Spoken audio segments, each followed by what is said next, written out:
Hi, welcome back guys. This is your friend, the MHA What If with another fanfiction. This is the first part of What If Deku Woke Up 150 Years Later as the First Hero? All credits for this video go to their respective authors, so please support the real author. Check out the link in the description for more details. Please give this video a like and subscribe to the channel if you want more videos like this. Now let's get into the fanfic. Nothing burns like the cold. George R.R. Martin. Arctic Circle, Greenland, November 2195. Even in a world full of superpowers, the cold could be deadly. Though there were some exceptions with certain individuals, humanity's aversion to settling in the far north and south only proved the rule that the cold was not to be trifled with. The wind howled across the dark frozen landscape, carrying a blanket of white with it. The sun was less and less noticeable in the skies lately, signaling the beginning of the Arctic winter. The merciless ice was starting its yearly campaign to reclaim its lost territory from spring. A seemingly endless cycle of thaw and freeze. This battle was suddenly interrupted by an Arctic vehicle driving across the icy surface. It was a heavy-duty, black truck equipped with caterpillar tracks to provide better traction. The headlights on the front and roof shone through the whiteness yet provided limited visibility. The two occupants inside were grateful the GPS was still functioning. Moments later, the occupants spotted a faint red light peeking out of the driving snow. As they drove closer, they recognized a person holding a long pole with a glowing red beacon on top, waving their arm out to them. The truck slowed down before finally parking a couple of meters in front of the signal bearer. The front two doors opened as the occupants stepped out and into the blizzard. To avoid the frigid air's deadly bite, they wore thick Arctic jackets, insulated briefs, and snow boots. The duo carefully ambled to the equally dressed signal bearer. "You the guys from Washington?" the signal bearer asked. "You get many other visitors out here?" the driver quipped. "How long have you been on site?" the passenger inquired, getting straight to business. "Since this morning." The trio proceeded to walk together. "An oil crew called it in 18 hours ago. How come nobody spotted it before?" "It's not surprising. This landscape is changing all the time. Hardly anyone comes out here anyway," he answered, still holding the beacon pole. "Any idea what this thing is?" "No clue. Probably just a weather balloon." More red beacons could be seen bleeding through the snowstorm. Other people could be seen moving in close proximity to the lights. "No way," he quickly dismissed. "Yeah, no, we don't have the equipment for a job like this." A dark object was slowly becoming visible amongst the beacons. "How long before we can start craning it out?" the driver asked. "I don't think you understand. Unless All Might tagged along with you, you're gonna need one hell of a crane." Walking closer, the dark object was revealed to be a huge piece of metal protruding out of the ice. A group of people were carefully walking around it and placing beacons around it. A man was atop the large structure, 5 meters in the air, shining a bright flashlight as he examined it. At first glance, it looked like the tip of an airplane wing. The Washington men were speechless. Through the blizzard, they could see the marker lights the crew had placed stretched out far into the snowy blanket. Whatever this object was, it was definitely not a weather balloon. Looked like it was time to get to work. Half an hour later, after talking with the on-site crew, the Washington men had a clearer picture of what the structure was. The size and shape were indicative of an aircraft of sorts, given its boomerang shape. As for the when, what, who, why, and how for the unknown craft's presence here, that was up to them to find out. As SHIELD agents, the special training they had received helped prepare them for investigative missions like this. The truck passenger from earlier was kneeling to the ground. His right glove was taken off, revealing his lighter-skinned hand, as brilliant green laser beams fired from his fingertips. With superb concentration and good control, he was able to cut a clean yet imperfect circle into the aircraft's hull. The hunk of metal finally broke free and fell, making a loud clang sound as it hit the floor beneath. The agent stopped firing the lasers and grimaced, swiftly putting his glove back on to prevent frostbite. "Smith, you okay?" the driver asked out of concern. "Why, fine." The revealed Agent Smith answered, biting his cheek as he felt the pain slowly reside. Been a while since I used my quirk like that. A few crew members rolled a small crane into view, carefully positioning it over the hole. Still not bad. I'm curious, with a quirk like that, why didn't you become a hero? He chuckled ruefully. It's not much of a heroic quirk. Can only use it for 10 minutes out of the day. Any more and my fingers would be unusable, could even burn them off. He turned to him. Now that wouldn't be ideal, would it, Williams? The driver, Agent Williams, visibly cringed at the imagery. Sorry about that. He shrugged it off in a nonchalant manner. Don't be. It's fine.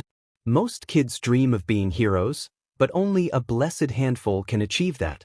Rest of us just gotta make do with what we got, ya know. Agent Williams nodded in understanding.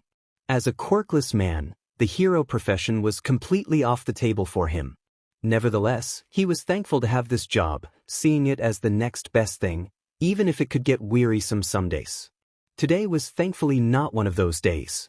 After all, it's not every day you get to investigate an unknown flying object UFO. Or at least a former UFO. Hopefully there aren't any probes inside. He internally mused. The two agents ambled to their vehicle that had been pulled up closer to the extraction zone. Their equipment was stored in freeze-resistant cases in the back bed. They carefully retrieved it and got to work placing it on them. All right, the crane's all set. One of the researchers shouted. You guys ready? The agents stepped forward with their furred hoods pulled back, wearing fully sealed high-tech helmets with clear visors, breathing apparatus, communication system, LED lights, and camera. Strapped on their backs were protected oxygen canisters. It was unclear what was inside the craft, so precautions had to be taken. Doing a quick radio test, confirming their communications worked, the agents confirmed they were ready. Moments later, with the mechanical whirring sounds of the crane in the background, Agent Smith was steadily lowered into the aircraft by a cable and an LED flashlight strapped to his waist.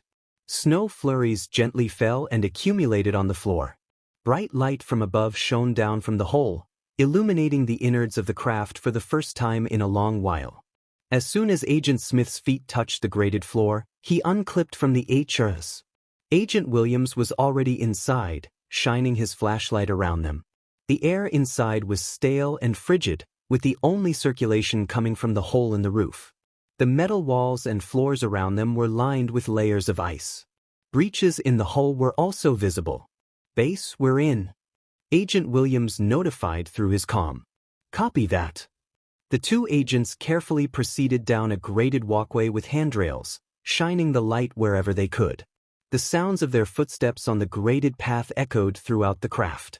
Untrained normal people would feel uneasy in this situation, but the two agents using their past training steeled themselves.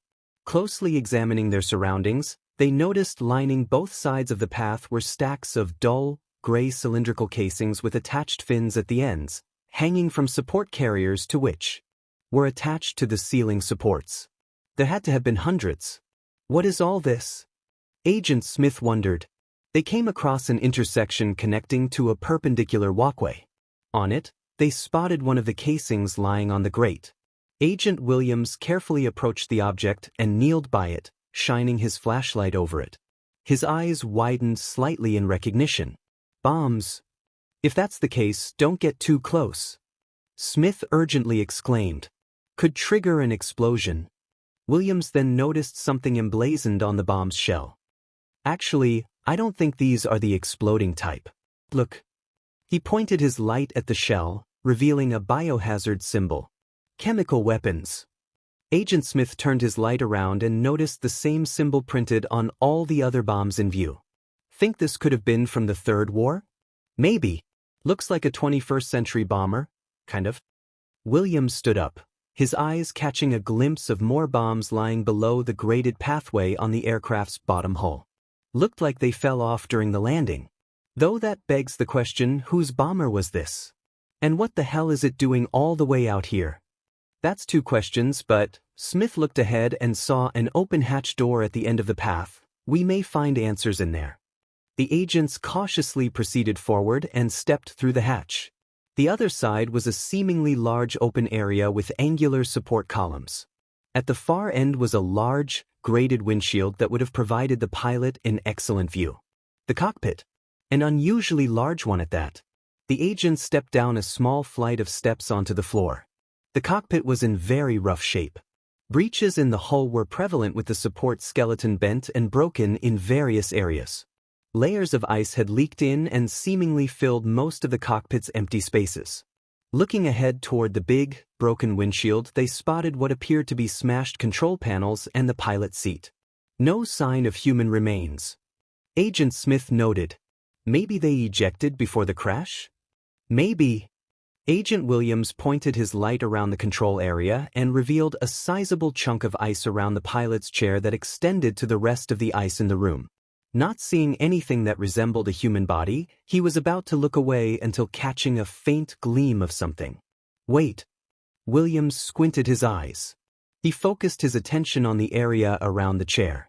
He could have sworn he caught a glimpse of colors aside from the gunmetal gray and icy white that had mostly dominated his vision. Sauntering forward, he kneeled by the ice, whipping away a thin layer of frost. The agent gasped as his eyes widened. No, it can't be. Smith, he called out. Agent Smith turned and walked up to his field partner, wondering what he found. Pointing his light at the ice, his own eyes widened in shocked disbelief. Are you seeing what I'm seeing? Williams asked, trying to confirm his vision was correct. My God. Smith activated his comlink. Base, give me a line straight to the director. Sir, it's 3 a.m. where he is. The man on the radio responded. I don't care what time it is. Smith retorted. This one's waited long enough. The object in question was a 26-inch wide, metal disc with a 5-pointed white star at the center in a blue circle. Surrounding that were 3 concentric circles colored red, white, and red respectively. A relic from a bygone era. Our dreams make us large. Jack Kirby. Mizudafu, Japan, April 2196. It was a sunny afternoon in Mizudafu, a respectable-sized city in Japan's Shizuoka prefecture. People of all shapes and sizes, some even appearing to be amalgamations of animals and seemingly other random things, were going about their business. The city's peace was suddenly disturbed when the ground began to rumble, followed by loud crashing sounds. As some people turned in the direction of the commotion in the distance, a young man swiftly sprinted past them, quickly shouting his apologies for bumping into them. He was well above average in height for a Japanese man, standing at 189 centimeters 6 feet 2 inches, and appeared to be quite muscular, although his modest attire concealed most of it. He had a mop of dark green, curly hair with freckles dotting a well-defined, mature face and bright emerald eyes shining with excitement. The young man's attire consisted of a dark brown leather jacket with black trim over a green and white plaid button shirt, dark blue jeans, and a pair of red ankle-high boots with black laces and white heels. Strapped to his back was a circular brown leather bag with a black hand handle on top, and a yellow satchel was slung over his right shoulder. Super Soldier Midoriya Izuku in casual wear. Midoriya Izuku couldn't suppress a grin as he continued rushing toward the loud commotion. Skidding around a corner, Midoriya spotted a fairly large crowd gathering outside a nearby train station. Tatooine Station, if he remembered correctly. He immediately spotted a massive man with a monstrous appearance wreaking havoc in the station. That's one big supervillain. Midoriya excitedly shouted in English. Now, normally Midoriya would feel anything but excited upon seeing a giant monster man rampaging in a populated area. If people's lives were endangered, he'd rush in without a second thought to help. But with trained and authorized professionals already on the scene, he was given a sense of ease. Taking advantage of the opportunity, Midoriya quickly reached into his bag to pull out a notebook and pen, eager to take new notes. Analysis of today's heroes. Volume 13 was written on the front. Death Arms, the punching hero, rushed in to catch an electrical transmission tower that the villain had broken off in his rampage. With a grunt of exertion, he laid the broken tower onto the street with a loud thud. Good catch. Midoriya praised, impressed by Death Arms's quick action. I know catching something that heavy falling from that distance couldn't have been easy. He's definitely strong. Everyone stay back.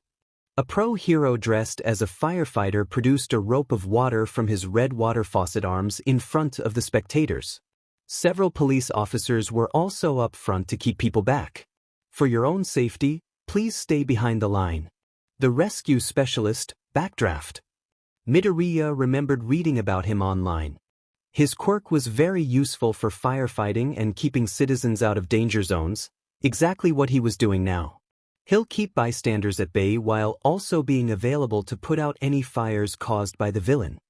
So why is this guy going full monster in the middle of the city? A civilian in a business suit inquired to a regular-dressed man standing beside him. Just some amateur. Stole someone's bag and got himself cornered. The guy in the suit shook his head, commenting, "A quirk like that and he's just a petty thief? What a waste." I know. It'd be cool to have a quirk like that. Midoriya wasn't quite fluent in his Japanese, but he understood enough of the men's conversation to know the situation. Seriously? That's a shame. What could have happened to force this guy to go down this path? With his ability, he could have done so much good. The verdette started carefully squeezing by people to reach the front of the crowd, overhearing some of them talking on their cell phones that they would be late getting to work or home. Seemed that the occasional villain attack was a common inconvenience amongst the populace these days. Reaching the front, Midoriya's eyes widened in joy when he spotted the new pro-hero Kamui Wood arriving on the scene. Kamui Woods! Midoriya exclaimed in English, quickly turning his notebook to the page where he had notes on the wooden hero. He's a rising star in the pro-hero ranks. An older American-looking gentleman standing next to Midoriya couldn't suppress a light-hearted chuckle at the young man's enthusiasm. He recognized the giddiness in Midoriya's eyes. Definitely a fanboy, he inwardly commented. Midoriya, meanwhile, jotted down a few notes as he witnessed Kamui battle the giant villain. The crowd let out a flurry of cheers, the loudest coming from a group of fangirls as Kamui Wood's arm morphed into over a dozen razor-sharp spears.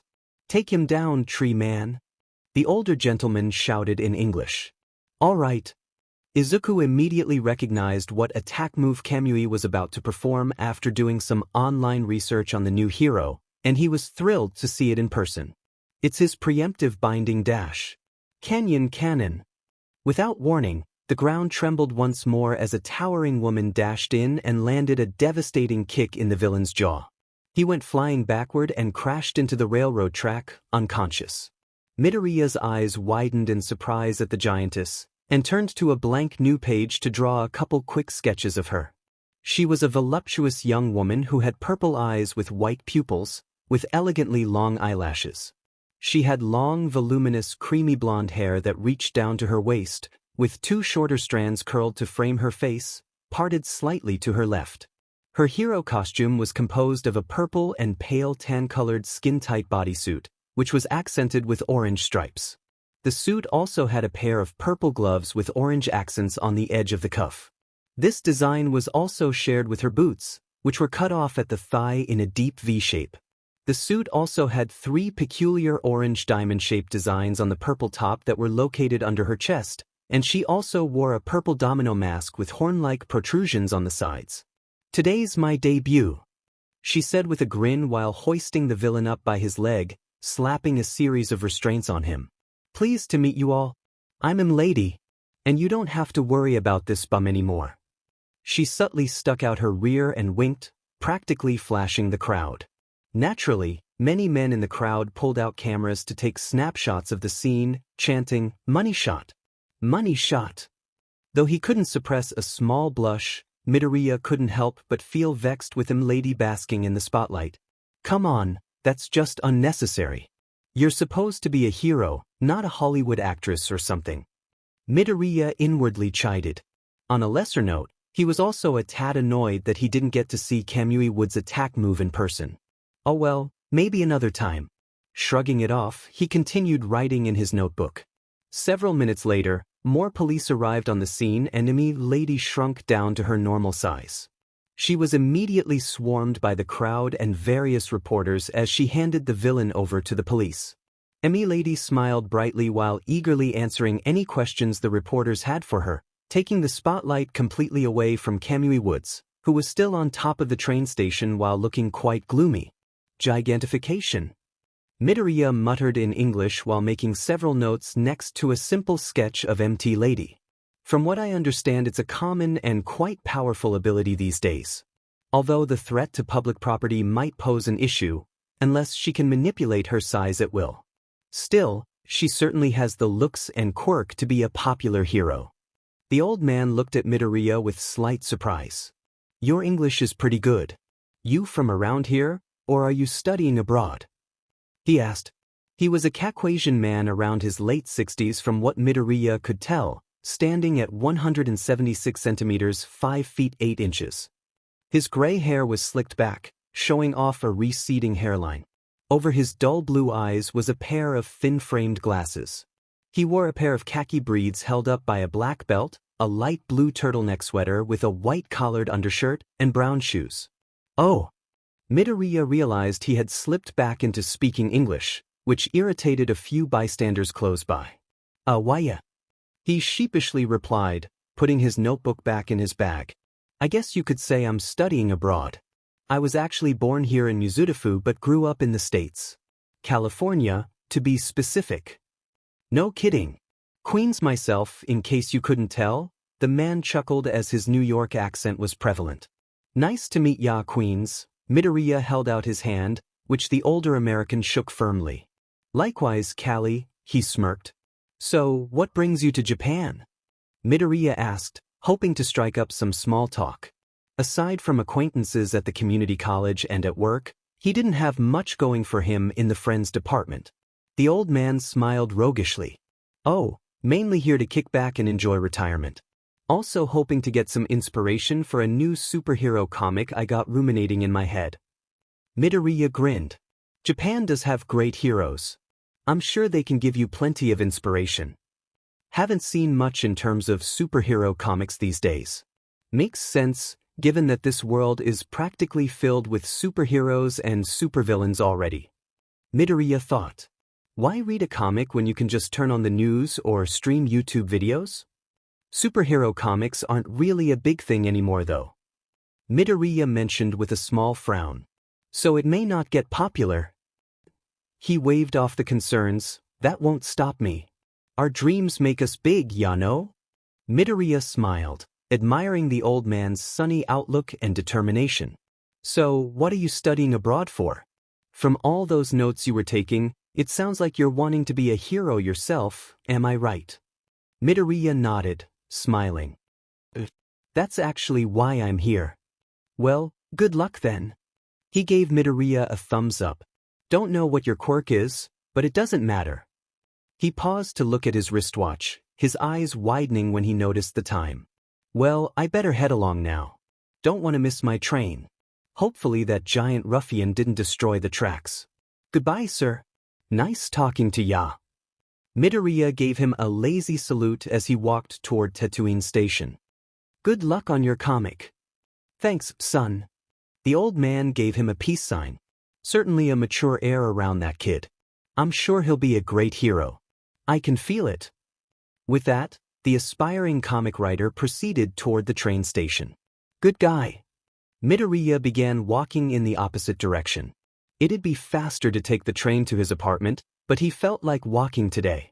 He enjoyed walking home most of the time as it allowed him to stretch out his legs and learn the area better. Plus, he was never in a hurry to get back to an empty apartment solely to study and sleep. Stopping with a group of people at a crosswalk, the vedette pulled out his 13th hero analysis notebook. Can't believe I got to see those pro heroes in action today. They were pretty quick to take action. Midoriya began jotting extra notes on MT Lady and Kamui Wood's pages. Death Arms and Backdraft's profiles were in one of his 12 previous notebooks, Volume 5 and Volume 6, to be more specific, so he'd have to wait to get home and add notes to their respective pages. Still, the lady rushing in the way she did could've ended badly had some civilians or station workers been nearby the tracks. Hopefully she took that into account before making that decision. Given how eager she was to make her debut though, he doubted that was the case. Midoriya wasn't personally angry with MT Lady as he understood why she did it. Pro heroes were government workers and had the potential to earn higher wages, fame, and glory depending on their performance. Basically, the more popular you are and the more villains you capture, the more money you make. Midoriya mentally sighed. Sounds good on paper and all, to reward heroes like that, but that does potentially lead to other issues. The crosswalk light turned green, and Midoriya with the rest of the crowd proceeded across the street. He opted to take a longer route back to his apartment complex, not really in a rush. He furiously scribbled down notes, enraptured in his own world, which weirded out some passing bystanders. After jotting down as many notes as he could on Kamui Woods and MP Lady, he placed his notebook and pen back into his yellow satchel. Several high school students wearing black Gakuren uniforms walked past him until he realized he was walking in front of a high school. The words, Jaka High, were inscribed on a plaque on the school's brick entrance gate. Guess school must have just let out? Glancing at his green army wristwatch, he confirmed it was indeed past 1500 hours, 3 p.m. Making sure to step to the side to not impede any of the students walking by, Midoriya Izuku took a moment to stare at the school facility. Feels like it was only yesterday. Fresno, California, April 2042. A line of 13 yellow school buses drove down the relatively busy streets of Fresno with Vulcan High School District, labeled in black capital letters on both sides and their respective bus number present by the front doors. With all of their designated stops completed, the buses were on their way to the high school building. In bus number 9, the atmosphere of the bus was loud and rowdy, much like the other buses, as students conversed with each other while the bus driver did his best to tune out the noise. Meanwhile, a Japanese-American teen was sitting alone at the front bench seat with his eyes glued on his smartphone. He wore a white t-shirt with black kanji letters for t-shirt emblazoned on the front, baggy brown cargo briefs, and a pair of red high tops with white soles and black laces. A yellow backpack was resting in the unoccupied seat to his right. Izuku Midoriya's attention was focused on a national news article with the main headline, Metahuman riots continue in major cities. Hundreds dead. Izuku frowned as he read the unsettling reports of people with meta abilities causing havoc. It ranged from petty theft to full-out riots with many people getting hurt or killed. The government was under immense pressure to quell the violence, but they, like the rest of the world, were still debating on how to handle the sudden, unprecedented rise of human meta abilities. Reaching a portion of the article that included a video of one of the riots in LA, Izuku pulled out a black composite notebook from his bag with the title, Meta Abilities Analysis, written on front. Pressing play, the teen watched a shaky cam video of a small group of meta users attacking riot police in LA. Izuku scribbled down the meta abilities he could discern from the poor quality video. He imagined it was taken by a bystander trying to stay out of sight to record the action. Let's see, one guy appears to have the ability to coat his body in stone, granting him enhanced strength and durability. Another has jellyfish-like tentacles for arms and appears to be able to produce bioelectricity. He mumbled, pausing to wince when he saw several SWAT members suffer electrocution from the thug. A third guy? Or maybe a girl? Anyway, they have the body of a humanoid snake and spit acidic venom from their mouth and arms, which have snake heads instead of hands. Izuku. Ys Mr. Curtis? Snapped out of his musings, he turned to the Hispanic bus driver who was giving him an irritated look. You were mumbling again, the driver pointed out. Also, we're here. Time to get out. Izuku looked around to see everyone had already disembarked from the bus. Oh, sorry about that. Quickly putting his phone and notebook away, he promptly exited the bus. With the sliding doors closing behind him, Izuku took a brief moment to look at the high school he'd been attending for 4 years. A large, one-story brick building with many windows placed around it. The roof extended upward in the middle to make room for the larger gym. Placed up front near the circular driveway was an illuminated sign with Vulcan High School, Home of the Vultures, inscribed on it. Izuku sighed deeply. Just a few more weeks and it'll be over. Like many high school seniors, Izuku was counting the days and hours until graduation, eager to be done with school life, at least public school life. Swinging his yellow backpack over his shoulder, Izuku was lost in the crowd walking through the front entrance. Nearly everyone towered over him, even most girls, as his own growth had been stunted since middle school, standing at 5'4", 164.5 centimeters. Looks-wise, he was quite plain with unkempt by choice black hair and brown eyes and a round, freckled face. He had gained his freckles from 15 years of living in sunny California. His high school tenure had been less than ideal, so he was understandably ready to move on to the next stage of his life. Nearly a month remained, so he simply had to bear through it. His first 3-class PRDS of math, art, and science he enjoyed and went by fairly quickly. Lunchtime came and Izuku sat alone at a table in a far corner, eating a homemade bento from his lunchbox. It was quite common for him to eat alone from his peers. Izuku would admit that he could be awkward sometimes, so he didn't hold it against others for being weirded out by his idiosyncrasies. Furthermore, he suspected that his Asian heritage discouraged some people from socializing with him, not that it mattered to Izuku as he didn't see the point in interacting much with people who couldn't look past ethnicity.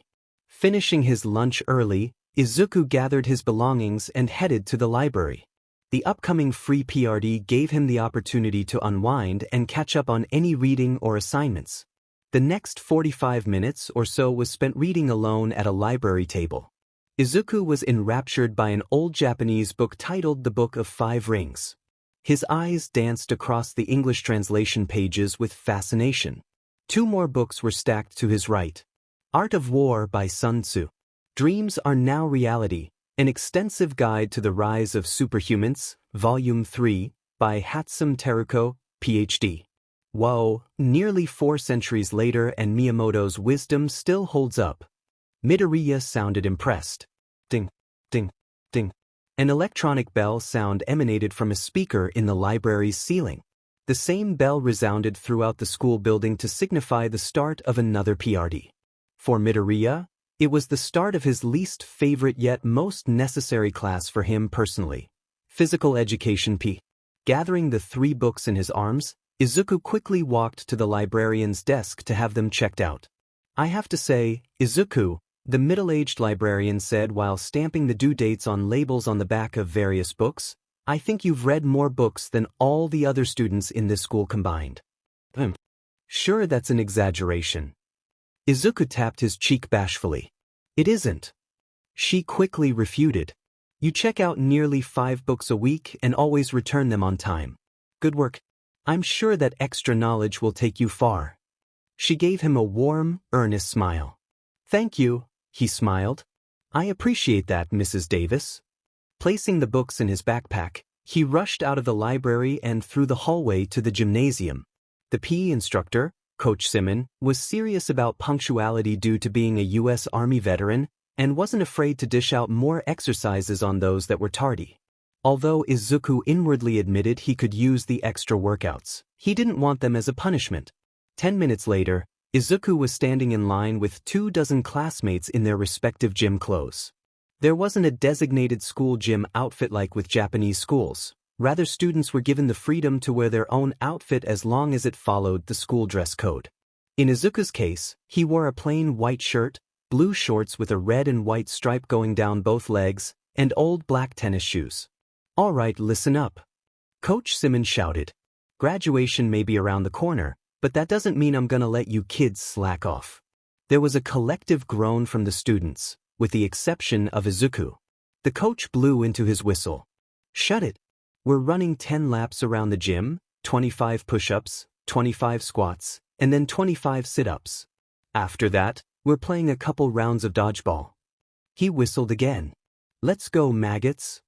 With that, the class started their run around the gymnasium with Izuku trailing behind as per usual. After only a couple of laps, Izuku was already sweating heavily and breathing hard, an asthma attack overtaking him. CRP. He mentally cursed. I still can't keep up even after doing all the exercises Peg-chan told me to do. Coach Simon noticed Izuku's struggles and quickly ran over to him. Reaching into his pocket, he pulled out Izuku's rescue inhaler and handed it to the teen, which he quickly accepted. Taking a couple of deep puffs from the inhaler, Izuku felt relief wash over his body as his bronchial tubes opened back up. Thank you, coach. He breathed out. Take your meds this morning? Coach asked, concerned. Why yes sir, Izuku replied. Wanna sit this out, Midoriya? The coach already knew what the team's response would be, but he was obligated to ask though. School policy and all. No. Izuku breathed. I have no right to sit out while everyone else is doing these exercises. I can do it. Catching his breath, Izuku resumed running around the gymnasium. Coach Simon couldn't help but smile at Izuku's determination. Love that kid's fortitude. He has a soldier's heart. He then frowned. A demon's shame he has all those health issues though. Everyone had finished the required exercises long before Izuku and started playing dodgeball without him. By the time the onyx-haired teen finally finished, he had just enough time to join the last round, only to immediately get pelted in the face with a dodgeball. Note to self. He mentally bemoaned. Need to work on improving reflexes. Coach ended the class 10 minutes early, giving everyone time to take a quick shower before the next PRD. Izuku entered his 7th PRD class, History, with a red throbbing mark on his left cheek. This, of course, earned him a few snickers from his classmates. This was Izuku's least favorite class, not because of the subject he liked history but because of the person sitting in front of him. Sup Midori? Zach Powers took his seat at his desk. What happened to you? Zach was your stereotypical high school jock, a talented baseball pitcher to be specific. Vulcan High since its founding could never get to the state championship in baseball, despite having really good players. As soon as Zach started playing freshman year, the coaches noticed his insane arm talent and immediately placed him on the varsity team, surprising many people. However, any worries of starting a freshman pitcher were squashed when he showed his stuff. He was lights out. He went 2 full seasons while only allowing a handful of earned runs, leading Vulcan High to back-to-back state championships.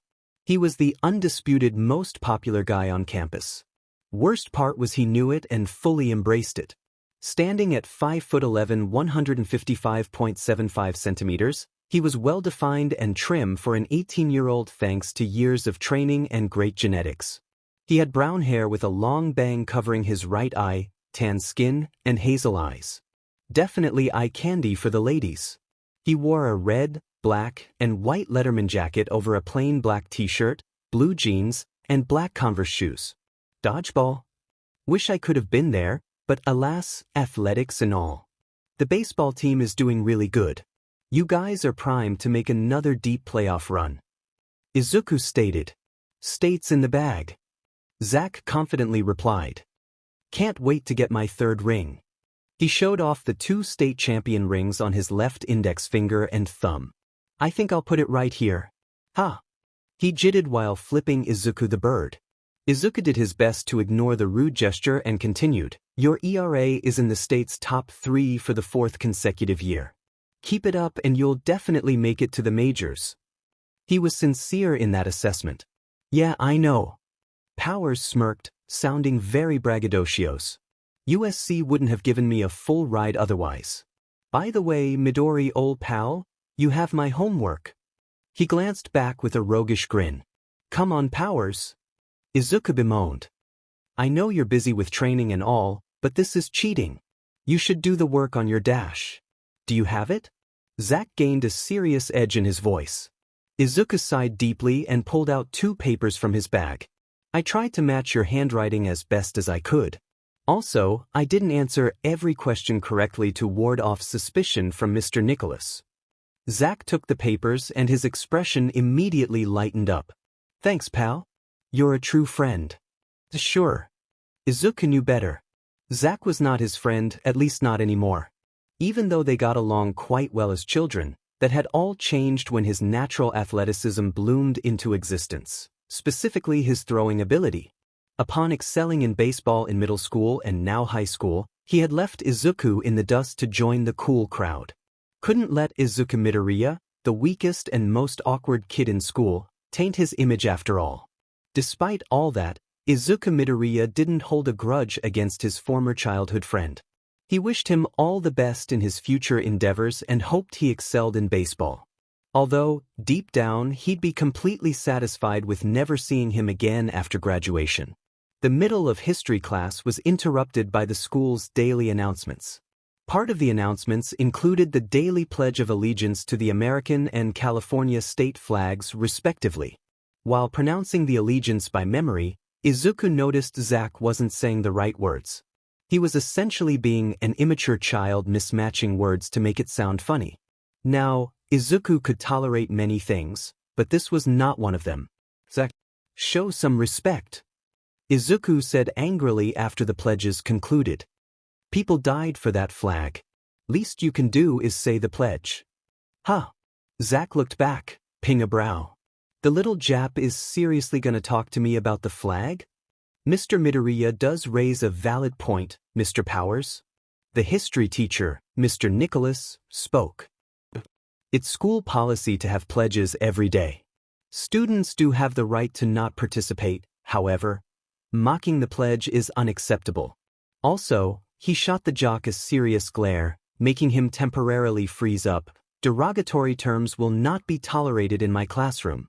Opening a cabinet in his desk, he reached inside it to pull out a yellow paper slip. Take this note and head to the principal's office, Mr. Powers. That was strike 2. Ah, come on, Mr. Nicholas. Any hope the school's ace had to charm his way out of trouble was ended when the teacher held out his hand. Unlike the rest of the school staff members, Mr. Nicholas would not tolerate Zack's bull CRP, star athlete or not. Don't go, or it'll be strike 3. I'll ensure you miss the rest of the baseball season due to misconduct, and forcing your peers to write assignments for you. A fearsome glare was present in the man's glasses. In words you can understand, you'll be out. Zack and Izuku both froze while the rest of the class watched with varied expressions. Some were in amusement at seeing Zack get taken down a peg while others were surprised in general. Zack remained silent and calmly walked up to take the slip and head to the door. Before he exited the classroom, he shot a brief glare in Izuku's direction. Oh. Izuku gulped. After finishing history and his last PRD, English, the final bell had rung. Izuku had hoped to make it to the bus before Zack caught him, but sadly fate was not kind to him today. It hardly ever was. Zack had been waiting for him behind a corner and, with an arm resting over Izuku's shoulder, led him out of the building.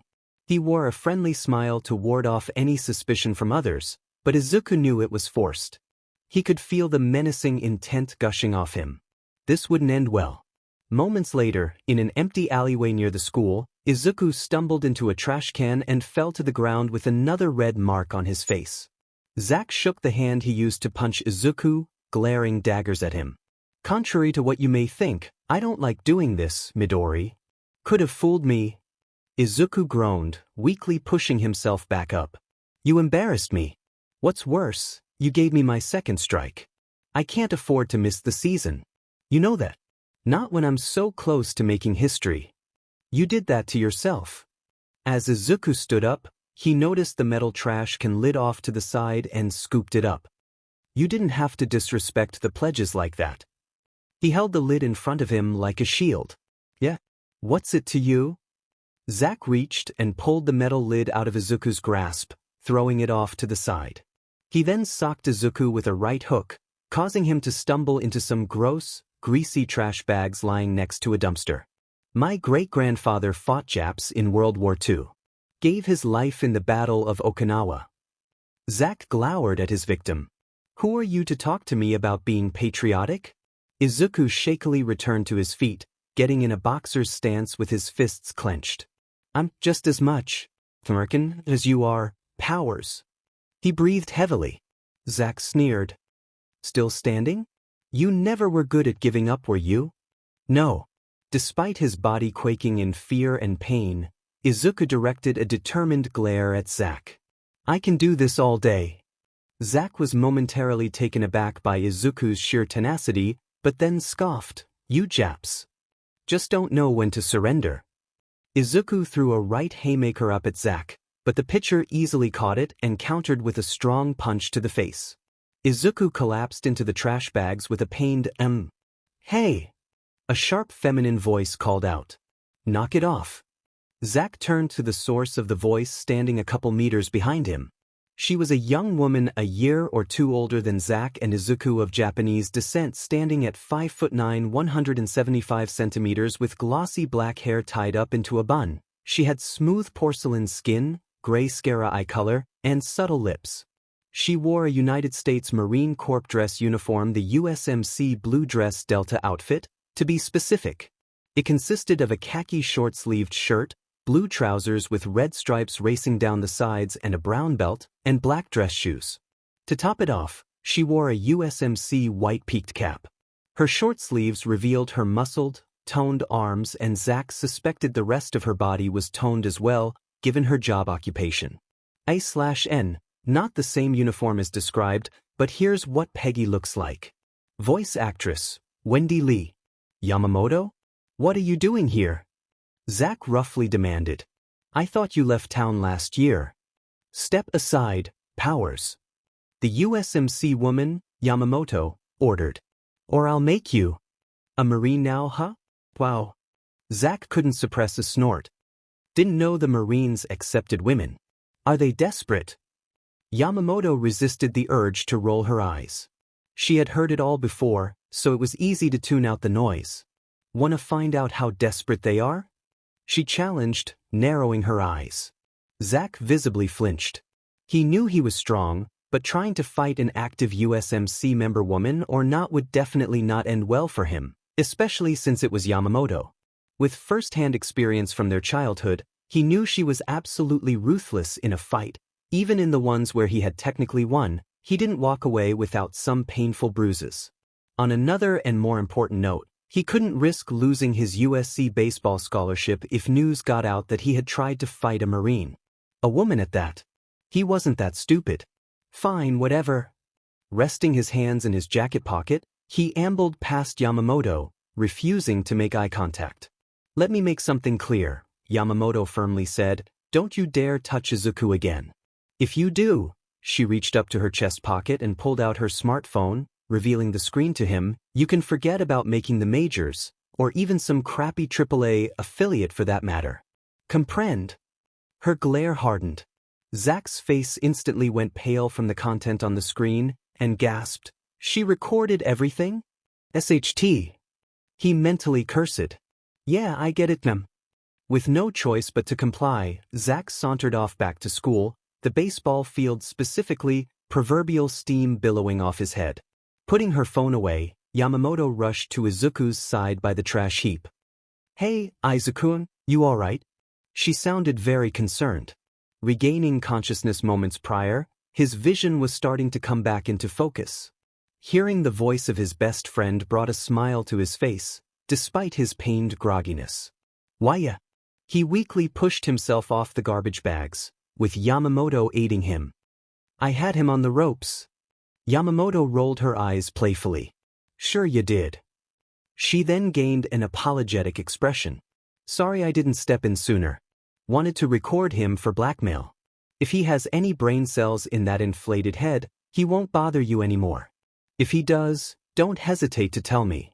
Izuku nodded in understanding, using his free hand to wipe his nosebleed onto his breathes. Guess he was doing laundry tonight. It's okay. Thanks for that. You okay? Just worried. Izuku nodded. I've been through worse. Zack was actually holding back this time. He has been for a while, actually. The Marine woman frowned, feeling her anger boil. Don't you dare try to stick up for him. You know you can end that JRK's future with one phone call, right? And I'm not referring to the bullying part. Izuku knew what his friend was referring to and immediately shook his head. No. I can't do that to him. Or to anyone, for that matter. And I both know his so-called pitching talent is a meta ability. Yamato bluntly stated. People are just too blinded to see it. Too busy praising him, thinking he's the next Sandy Koufax or whatever. Izuku was beginning to regain his bearings, and stood up unaided. I don't want to ruin his future like that, even if he may deserve it.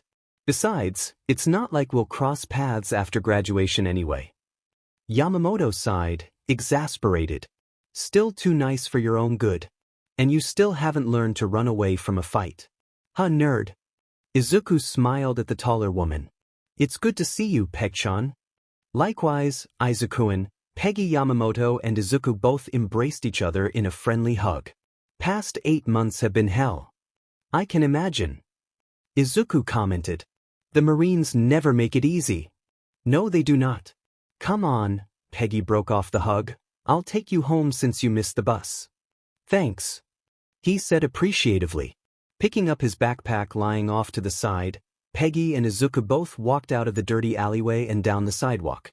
Many vehicles drove down the streets. Notably, there were more police cars patrolling as of late. Some of the buildings Izuku and Peggy passed were taped off with yellow police tape after suffering damage by late-night riots several nights ago. The damages included broken windows, stolen inventory, and various forms of graffiti painted on the buildings. Metas unite. Kill the meta monsters. FTP. Take back the human race. Evolve or die. FTP again?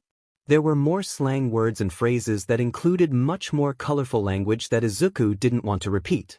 He shook his head at the amount of property damage inflicted. He knew some of the shop owners and they didn't deserve to have their businesses destroyed like this. Whether it be from metahuman supporters or anti-metahuman supremacists. Ever since the first metahuman was born in KK City in China 28 years prior, more and more exceptional individuals had been born across the globe. The trend continued to this day and the reasons still remained unclear. Even the world's best geneticists and biologists were stumped and had no answers to this phenomena. So, how do people react when faced with the unknown prospect of a society of metahumans? Quite poorly, actually. Imagine that. Makes you angry, huh? Peggy noticed Izuku staring at the crime scenes. Seeing all this senseless destruction? I am angry, but more disappointed really, Izuku truthfully admitted. This is the time where we should be coming together as a nation. A people. Not fighting each other. Peggy nodded in agreement, but didn't say anything. She honestly didn't want to go off on a tangent talking about society's current woes. She already dealt with enough of it as it is with her job, and would soon have to face it head-on. They soon arrived at a nearby 7-Eleven convenience store, where Peggy's ride, a black Honda Goldwing, was parked out front. As they approached the vehicle, Izuku suddenly noticed something on his friend's left sleeve. An insignia badge with a new rank. You didn't tell me you got promoted to corporal? Izuku exclaimed, his eyes sparkling with surprised excitement. Who was actually planning to surprise you with it earlier. Peggy frowned slightly. Then I came across the scene with you and Powers. That's awesome. You've only been in the Marine Corps for a year and a half, so for them to promote you already must mean you're doing great. Izuku said excitedly. I try not to brag. Peggy turned away with a small tint of red on her cheeks. Pulling off her white barracks cover, she placed it in her bike side saddle to pull out 2 helmets. One was black and the other was white, and handed the white one to Izuku. I can't wait to get in myself. Izuku placed the white helmet over his head. I enrolled on Wednesday, by the way. Completed the ASFOB and my physical. Should get a response back tonight. Peggy frowned behind her helmet.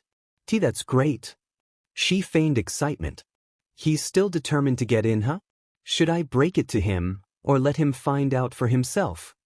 The USMC girl was unsure on how to handle the situation, so she opted to stay silent for now. Taking his seat behind Peggy, she started up the bike and quickly pulled out onto the street. He held on tightly to Peggy's waist. Riding on Peggy's motorcycle was both frightening and exhilarating for Izuku. As the wind blew past him, he took a moment to admire his hometown.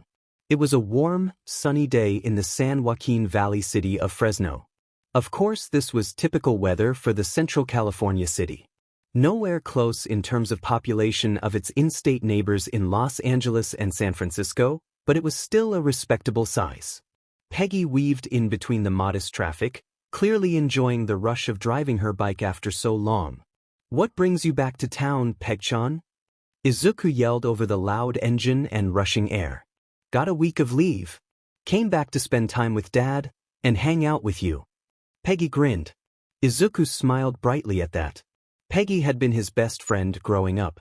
Aside from their Japanese heritage, they shared many things in common, which included their love for old Japanese mecha anime, superheroes, and being raised in a single-parent home. In Peggy's case, it was her dad, as her mom had gotten sick and passed away when she was 3. Both of them had practically been inseparable most of their lives until Peggy graduated and joined the Marine Corps nearly 2 years prior. Another contributing factor to his lackluster time at high school. That'll all change soon. Izuku mentally stated. I'll get into the military. I'll protect and serve people, like a hero should. They continued to ride in silence with a cacophony of the motorcycle engine, other vehicles, tires on pavement, and the wind filling their ears. Later, Peggy pulled up into the parking lot of a small, 4-story apartment complex on the edge of town. Parking the bike, Izuku pulled off the helmet and placed it in the bike's side saddle. Thanks for the ride, Peg-chan. Don't mention it, dude. It's Friday night. Wanna hang out tonight? Peggy inquired. Yeah, that sounds fun. Izuku responded happily. He hadn't hung out with his friend in a while and was eager to get out of his stuffy apartment. Oh. Peggy's eyes widened in recollection. Also, there's supposed to be this event going on in San Fran tomorrow night. Has to do with science and all. Would you want to see that? Wait, you mean the Innovation Expo? Izuku's eyes lit up. It's an event where the world's smartest minds come together to show off their inventions. Some of the stuff that's been featured there would have been considered science fiction several decades ago. Of course I want to go. Peggy smiled at Izuku's enthusiasm. Still the same dorky guy. Cool. I'll pick you in 2 hours then. Gotta take a shower, you should too. Izuku stopped and noticed he had grease stains on his clothes and smelled like garbage. No surprise there. Sorry if I got it on you. Trust me, it's fine. You know dirt and grime don't bother me. She waved off. Well, I'll see ya in a bit, Izuku-kun. With that, Peggy pulled out of the parking lot, leaving a skid mark in the pavement. He shook his head, still smiling. That girl? He was happy Peg-chan was back, even if it were just for a week. He proceeded to his apartment complex with an extra pep in his step, only stopping to check the mail at his parcel box. There was only one sealed envelope. Pulling it out. Bright mood was diminished when he saw who it was addressed from. Dad. He already suspected what the contents of the envelope were. He'd been receiving it every 6 months for the last year and a half. Izuku couldn't turn it down though, as much as he'd like to. He needed to pay rent, bills, and other expenditures that minimum wage jobs just wouldn't cover without dropping out of school, which he was not going to do. Thankfully, the cost of living in Fresno was nowhere near as expensive compared to other major cities in California. I appreciate that he wants to financially support me now, but he can at least call me once in a while. Visit me. At least pretend I'm his son. He mentally grumbled.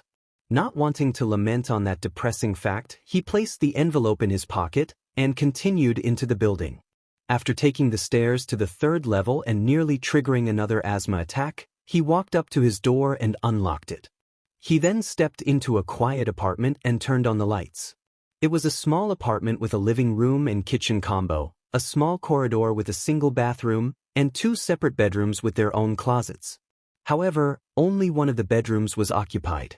There was a small 2-seat couch in the living room with a small coffee table and side table, a small stand with a modest-sized television, and a tall shelf full of books.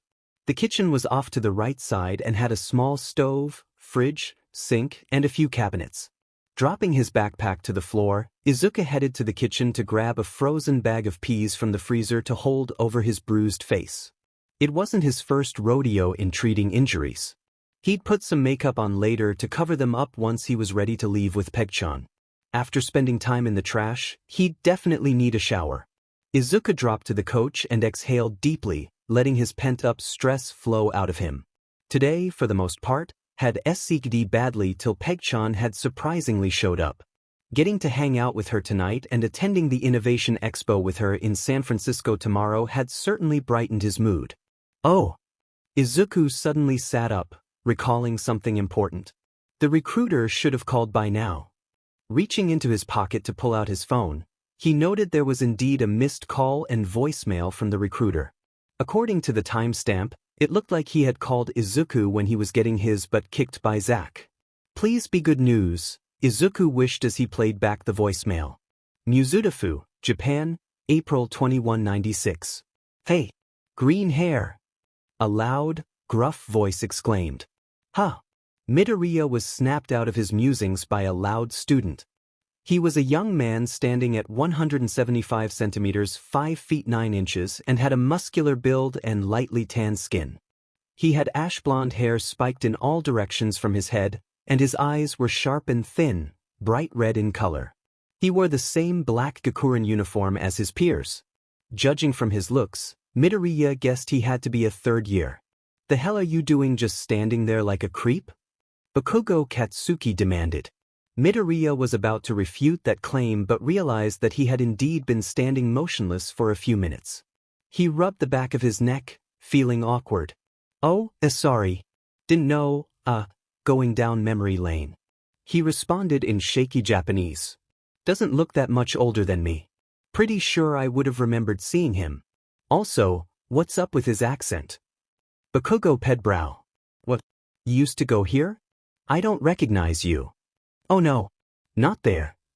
Midoriya quickly clarified. But seeing school reminds me of mine. That all. Bakugo narrowed his eyes. It didn't sound like he was lying, but he couldn't be too sure.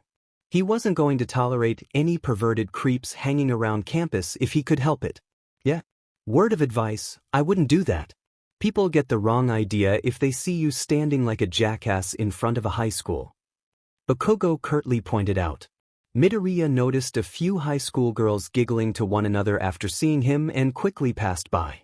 Yeah, that's a fair point. He mentally agreed. Point good. Thanks.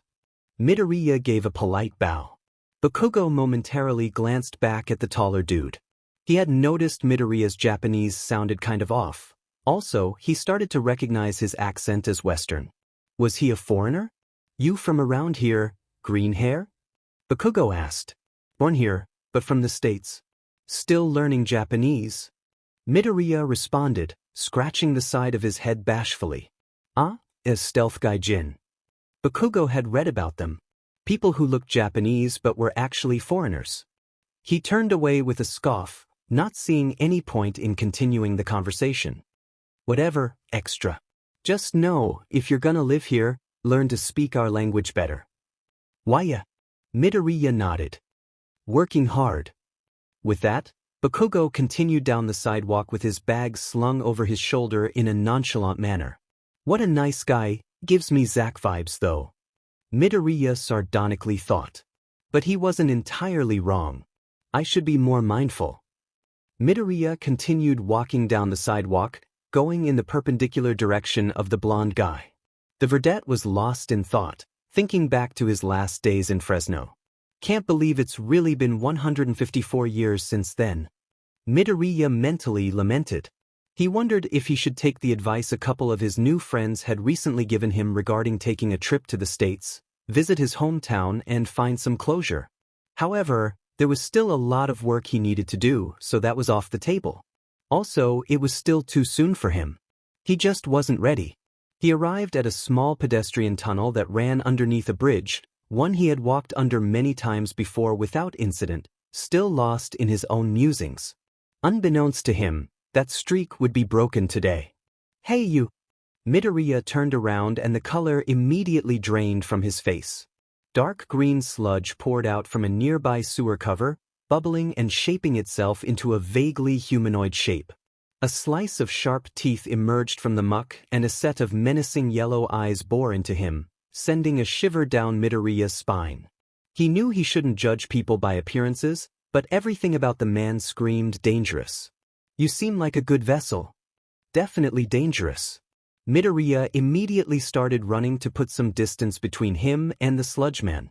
Tossing his yellow satchel to the side, spilling out its contents. As a result, he swiftly pulled off the circular leather bag on his back to undo the zipper. Unfortunately, it was too late as he suddenly felt his feet stuck to the ground by the mud. A sense of panic rose within him. The more he struggled, the more the mud rose and, like a snake restricting its prey, the tighter it squeezed him. The mud covered his arms and he was forced to drop the bag to the ground partially open, revealing a red, white, and blue disc inside. As he was about to cry out, the mud man covered his face, cutting off his oxygen supply. Come on. Don't be shy. Let me in. The sludge chuckled, his voice reverberating in Midoriya's ears. I just need to hijack your body. It'll only hurt for a moment and it'll all be over soon. He thrashed even harder. No. Raw fear threatened to overwhelm Midoriya. He couldn't breathe. Agony was erupting in his lungs as he felt bits of the sludge trickling in through his hands. It squirmed around and made him queasy. He could feel it trying to crawl through his mouth and nose. It wanted to vomit, but knew that would make him vulnerable to the villain's meta ability. Not like this. He stared at the bag on the ground, revealing the half-hidden disc. Pegchun. Darkness began to creep over the edges of his vision. Was he really going to die here alone? Just as Midoriya felt his consciousness slipping, the nearby sewer cover went flying upward. The sludge villain turned around in shock to see a very large man, standing at a startling 220 centimeters 7 feet 2 inches, with an equally muscular and well-defined physique. He had chiseled features on his face with a strong jawline, pronounced cheekbones, and bushy eyebrows. He had short blonde hair swept backwards, with 2 distinct tufts sticking up above his head similar to rabbit ears. His strong features cast a dark shadow over his face, hiding his bright blue eyes. He wore a casual outfit that included a white t-shirt, green olive cargo briefs, and brown combat boots. In his left hand was a single bag of groceries. Looks like he was off duty. But, as the saying goes, heroes never take a day off. Have no fear, for you are safe. The man's voice was booming and powerful. A strong, beaming smile was plastered on his face. Now that I am here. All Might, the #1 pro, was on the scene. Damn it. You're so persistent. The sludge villain yelled out with rage. He lashed out across the tunnel at All Might with one of his tendrils, slicing through concrete as the hero ducked down to avoid it. The villain's eyes widened in shock as All Might was rushing toward him at an incredible speed. Texas. All Might reared back his right arm, immense power building within him making the wind swirl around him. As he brought it forward and completed his yell, the wind swirled and fired down the tunnel with hurricane levels of force. Smaz! All Might's fist never made contact before the Mudman had been broken apart into hundreds of pieces that splattered across the tunnel, absorbing nearly all the force of the wind. Midoriya, now released, fell to the ground. Midoriya, even in his dazed state, recognized the hero by his silhouette under the bridge. All Might? He then fell into unconsciousness. Several moments passed. Feeling light, rapid tapping on his face, Midoriya slowly regained consciousness. His eyes fluttered open as his vision was temporarily bleary. He could tell that he was lying outside the tunnel as the sun was shining down with a large man standing over him. Remembering who he was, Midoriya tried to sit up but suddenly started coughing. After several rounds of coughing, to which he expelled bits of sludge, he tried to get a hold of his breathing. Are you all right, young man? All Might asked, his beaming smile still present. Why? Midoriya coughed a bit, talking in Japanese. Thank you, All Might. Good to hear. And no need to thank me. All Might replied, his smile still prevalent. I apologize for getting you caught up in my justicing. I'm usually more careful at keeping bystanders safe. But this city's sewer system is pretty difficult to navigate. He placed his right hand over his forehead while admitting his blunder. Midoriya, however, wasn't listening. The shock of his near-death experience kept him immobile. He didn't understand how he was reacting. Midoriya had faced off dangerous people before. Some with very dangerous meta abilities. That ability, though, that quirk as people nowadays call them. He shivered, arms wrapping around himself to stave off full-body tremors. The sense of suffocation via sludge was all too familiar and personal to Midoriya. Flashes of cold and darkness from his last mission filled his mind, making him shudder. All Might noticed Midoriya's distress and looked at him with concern, dropping his smile. Are you sure you're all right, young man? Midoriya brushed his green bangs aside, trying to get a grip on reality once more. Why? That was frightening. He replied shakily. If only I got here sooner, that must have been terrifying. All Might mentally berated himself. That expression. He had seen that expression several times before with trauma victims, particularly veteran pros and retired police officers. However, it could just be conjecture as he wasn't a professional psychologist. All Might was curious yet worried about the young man but thought it'd be best not to pry. Maybe he could try to cheer him up? Well, there's no need to worry anymore. Thanks to you. Emphasizing the last word, All Might pulled out a soda bottle filled with sludge, the villain's eyes floating inside. I've captured the evildoer. Haha. That's good. Ouch. Midoriya's eyes widened as he finally snapped out of his daze. My stuff. Spotting his satchel and leather bag resting by him, he immediately went to pull out his notebook. Please, like to get autograph all? You already signed it? Sure enough, All Might's signature took up an entire page. He swiftly turned back to bow. Thank you much. All Might smiled brightly, happy to see he was okay now, although was it him or did his Japanese sound a little off? Well, no matter. He gave the boy a thumbs up. It's the least I can do. His eyes then traveled to the brown leather case by Midoriya's feet. The number 1 hero had gotten a glimpse of its contents earlier while Midoriya was unconscious. By the way, that's quite the replica you have in there. Looks just like the original. All Might acknowledged, pointing to the circular case. Neat case too. Whyya? Midoriya sheepishly rubbed his neck. I'm big fans, suppose. He paused to pick up the zipped case, placing it on his back once more. Believe what he stood for is timeless, ya know? All Might laughed heartily. I can understand, young man. I'm actually a fan of the captain myself. He was a big inspiration of mine. Midoriya couldn't help but smile.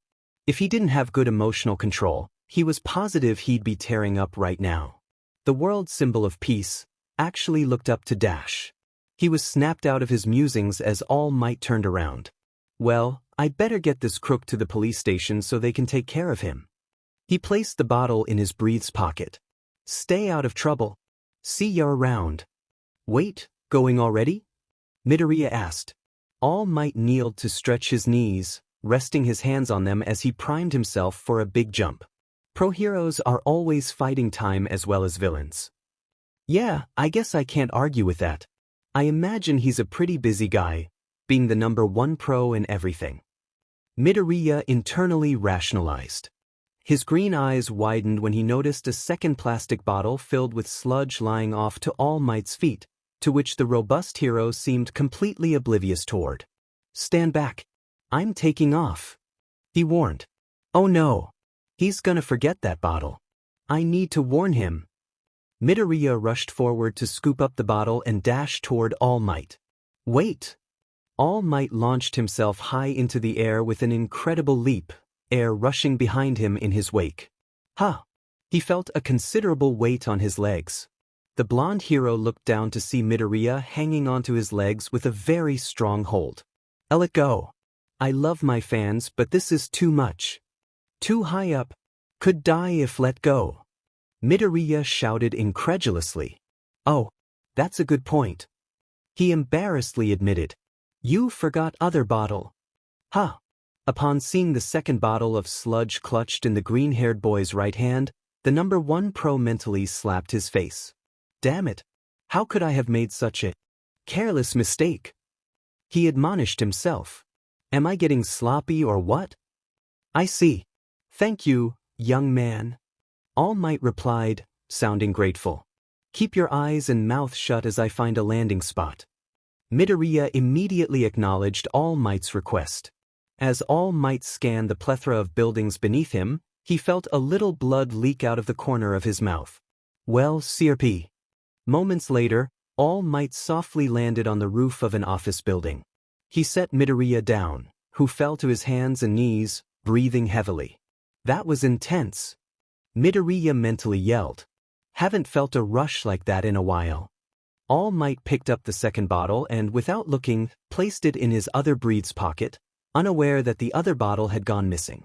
That wasn't a smart move, but I do appreciate your help once again. He then turned, making his way to the building's ledge. Bang on the door a while. Someone'll eventually let you in. See you on the flip side. Midoriya's eyes then widened as a realization struck him. All Might, this world symbol of peace, was standing in front of him. This was the perfect time to ask him an important question. Something he was eager to hear the number one hero's stance on. Surely he could spare a moment, could he? Wait. Midoriya called out, returning to his feet. One moment. No. All Might refused. I have no time. Can a quirkless person become a hero? Midoriya shouted out, hoping he used the term for folks without superpowers correctly.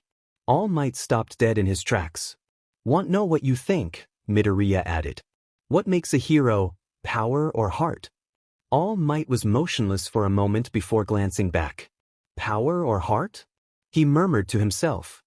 His eyes then shot open as an all-too-familiar spike of pain struck his body. His time limit was up. No. But now. He crouched over, feeling his strength rapidly decrease. Midoriya continued. I am quirkless. Professional hero, wannabe. People say not possible. Do not believe that. He continued while looking down at his feet. World believes only power important, but I think heart matters most. What do you say? Midoriya couldn't immediately comprehend what was happening as All Might's body was suddenly shrouded in a cloud of steam. The steam then blew away, revealing an entirely different person.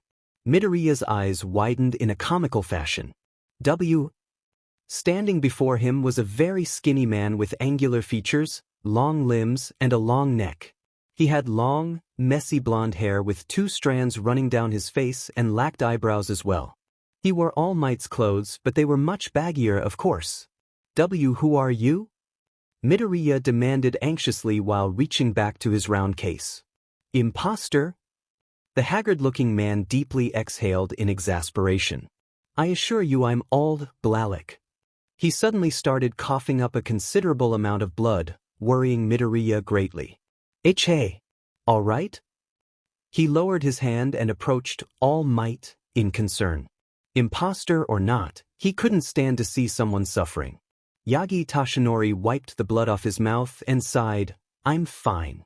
It happens sometimes.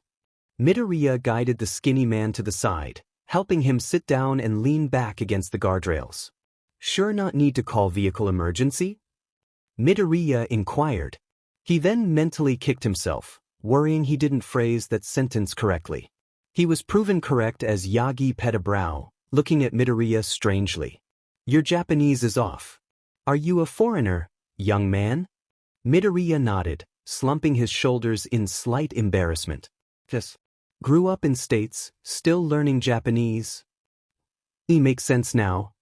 Yagi cleared his throat and, much to Midoriya's surprise, spoke in fluent English. Okay, how does this sound? You know how to speak English? He asked. Spent time in America when I was younger and learned the language quite well when I was there. Yagi explained. He then closed his eyes and lowered his head, sighing deeply. But that's not important. Understanding what the man meant, Midoriya addressed the elephant in the room. Are you really All Might? Yes. I am. Yagi then looked up at him seriously. Please don't go talking about this online. Keep this secret for me, will ya?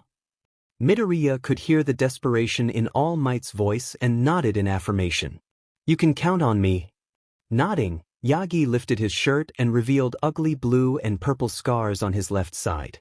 Midoriya blanched at the gruesome injury. Holy sir, what happened to him? Pretty gross, right? Got this in a big fight 5 years back. Yagi explained. My respiratory system was compromised, and I lost my stomach. All the surgeries have worn me out, and nothing can fix it. That's awful. How the heck is he even still alive? Midoriya pondered. He'd be dead if this happened in my time. Wait.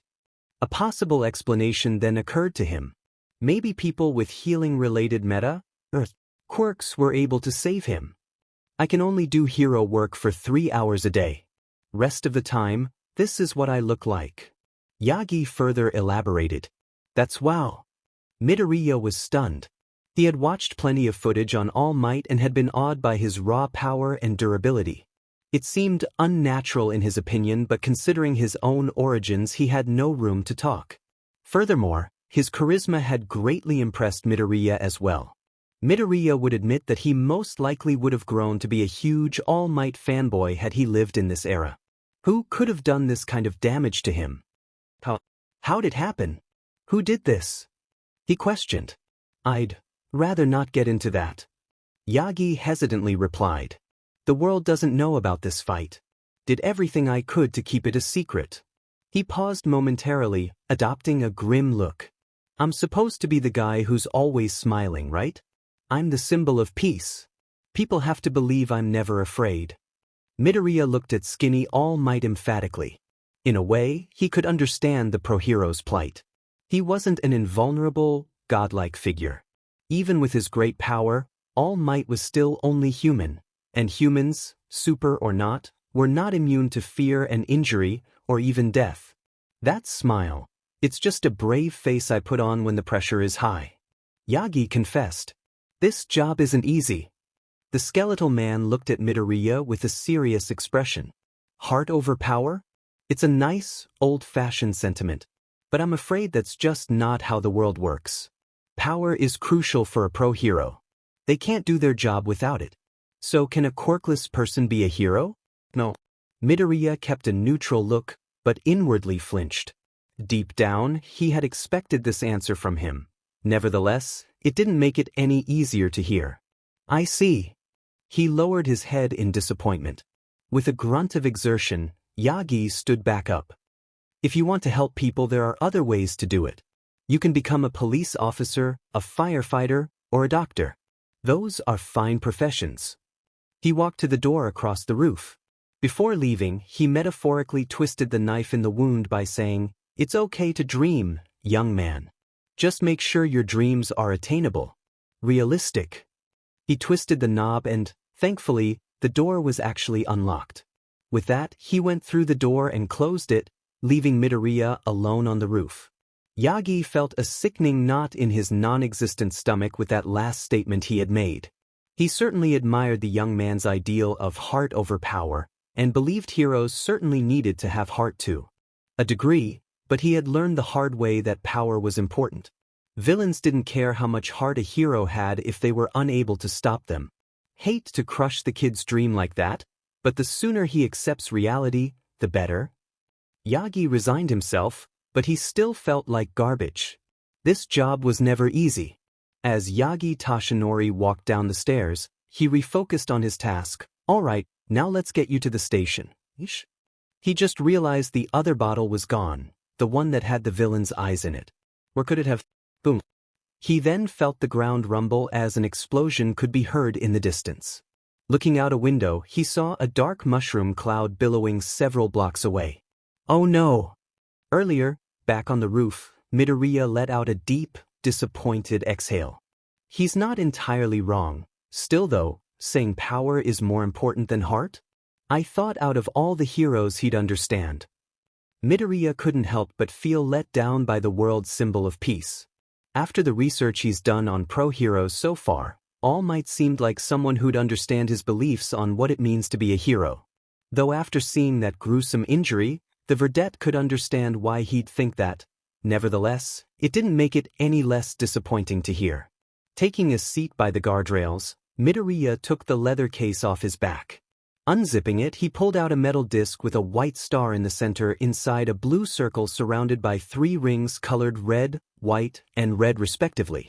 Holding it in both hands, he gazed at the American-themed disc with an introspective expression. I know what I'm capable of. I know I have what it takes. Still though, there's so many powerful heroes in this era, and then there's me. Just a super soldier with a shield. I can't help but wonder, is there really a place for me in this era? He paused to consider a thought. Does the world even need Captain America anymore? Fresno, California, April 2042. A few teardroplets splattered on Izuku's smartphone screen as the USMC recruiter's voicemail concluded. Izuku buried his face in the palm, choking back a few sobs. Don't cry, damn it. Don't cry. He mentally yelled. The recruiter had broken the news. Though he had done exceptionally well on the ASVAB, his physical test had been less than spectacular. Izuku was expecting that result and had hoped he at least did enough to meet the test's minimum requirements. He didn't like settling, not one bit, but fully understood his own physical shortcomings and that he just needed to get his foot in the door. Reality had other ideas, unfortunately. In summary, due to his physical and medical ailments, he was deemed medically unfit for service in the Marine Corps. It is stated in our nation's Declaration of Independence that all men are created equal. It's a nice sentiment, something certainly to uphold in terms of human rights, but, in reality, that statement is not the truth. Some people are just born stronger, smarter, gifted, and healthier than others. Izuku wiped the tears out of his eyes. Now what? He glanced at the side table by the couch, which had a framed photo of his mother, Inko, holding him as a young child. There was a cutout slot in the photo where his father used to be. I based my whole future on getting in the armed forces. What do I do now, Mom? Izuku sat in silence, his mind beginning to drift to another time. All right, go Ultraman, a 7-year-old Izuku chanted, engrossed in the television displaying the Japanese sub of the old TV show. Izuku! Inko called from the kitchen. Pause it for a sec. It's time to take your afternoon meds. Ah, okay. Grabbing the remote and pausing his show, little Izuku scampered to the kitchen. His mother was in the process of making dinner while talking on the phone. Asthma, heart arrhythmia, and pernicious anemia? He's only 7, doctor. How could Izuku have this many issues so young? His father and I don't have any of these diseases. Is there anything we can do? I understand. Thank you, doctor. Inko ended the call and let out a deep exhale. Izuku spotted several pills lying on the counter with a big glass of water. After swallowing the pills, an involuntary shiver raced down his spine. He never liked taking them, but his mom told him he needed the medicine to control his asthma and prevent those painful stomach ulcers from returning. He took a big swig of water before turning to his mom, noticing her sad frown. Mom, are you okay? He asked innocently. Inko sniffled and turned to him with a feigned smile. I'm fine, sweetie.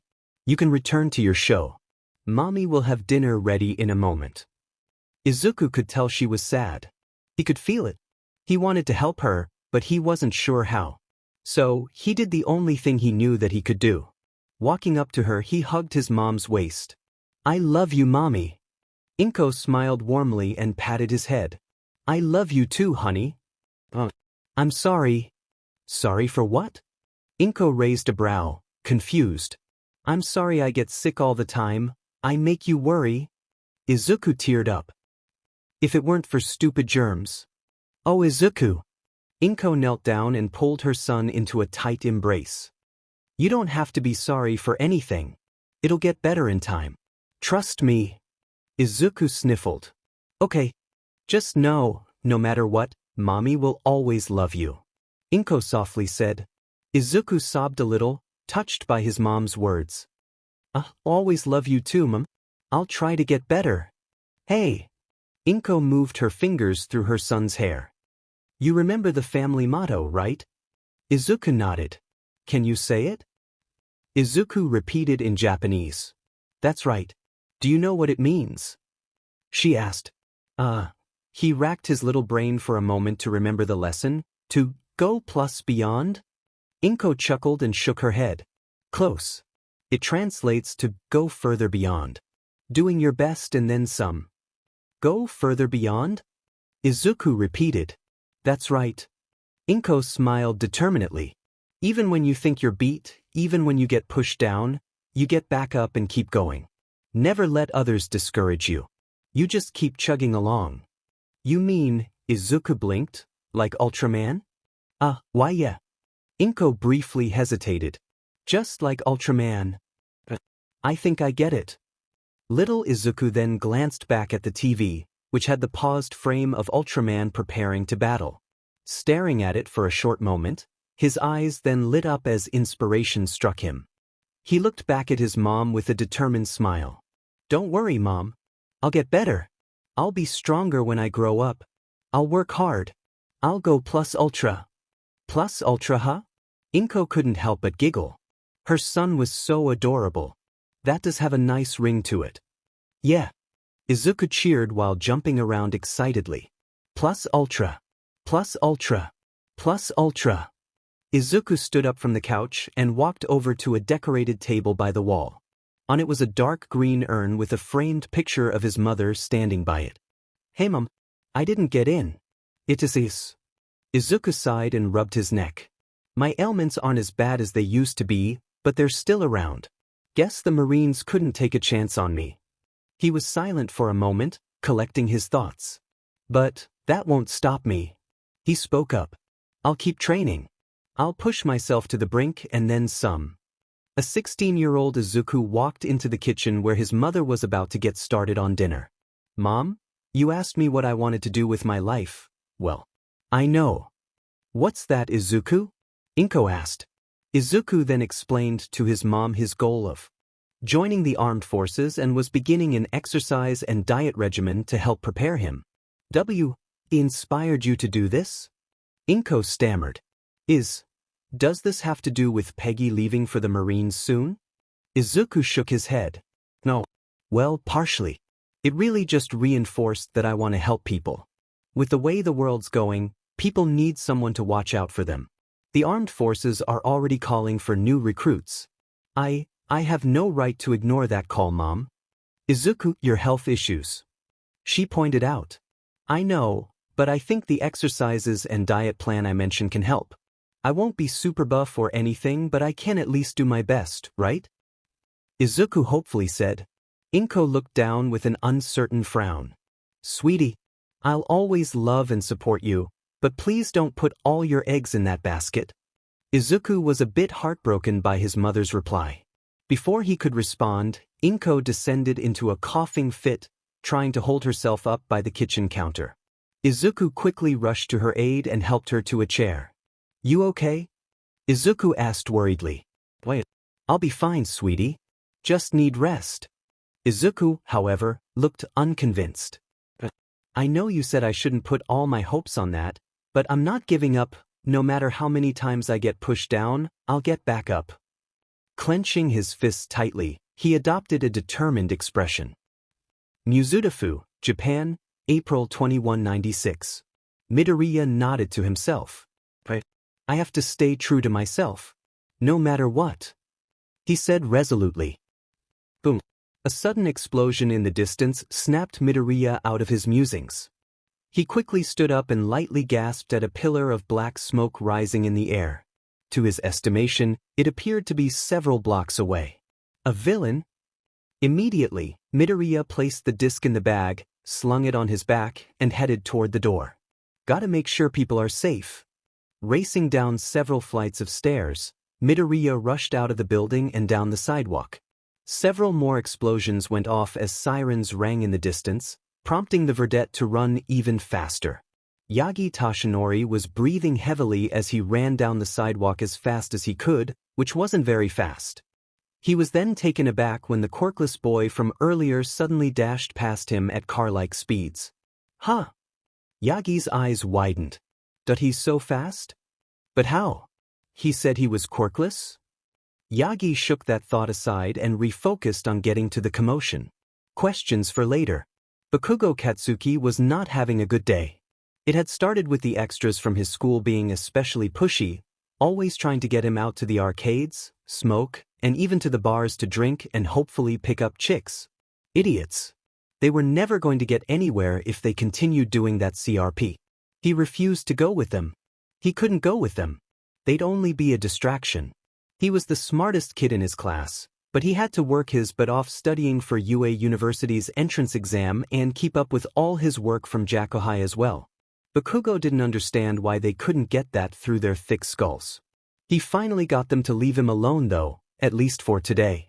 Then he had a run-in with a stealth gaijin at the school's front gate, staring at the building like a moron. His Japanese definitely needed work too, which had only made that encounter even more frustrating.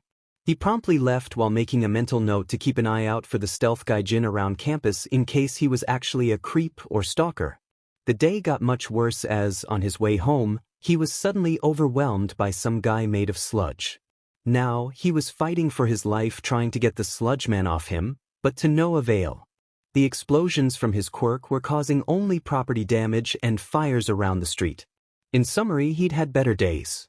"I'm gonna send you back to whatever sewer you crawled out of," Bakugo exclaimed loudly, setting off more explosions across his body. "Let me go." The sludge villain grinned in twisted excitement.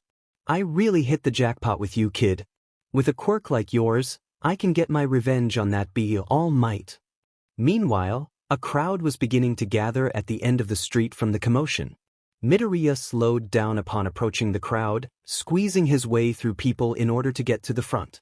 He gasped at the destructive scene transpiring.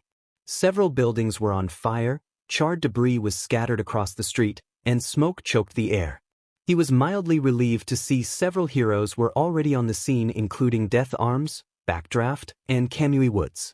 Empty Lady was also present, but it appeared she was unable to get closer since she couldn't fit her giant form through a one-lane street without causing property damage.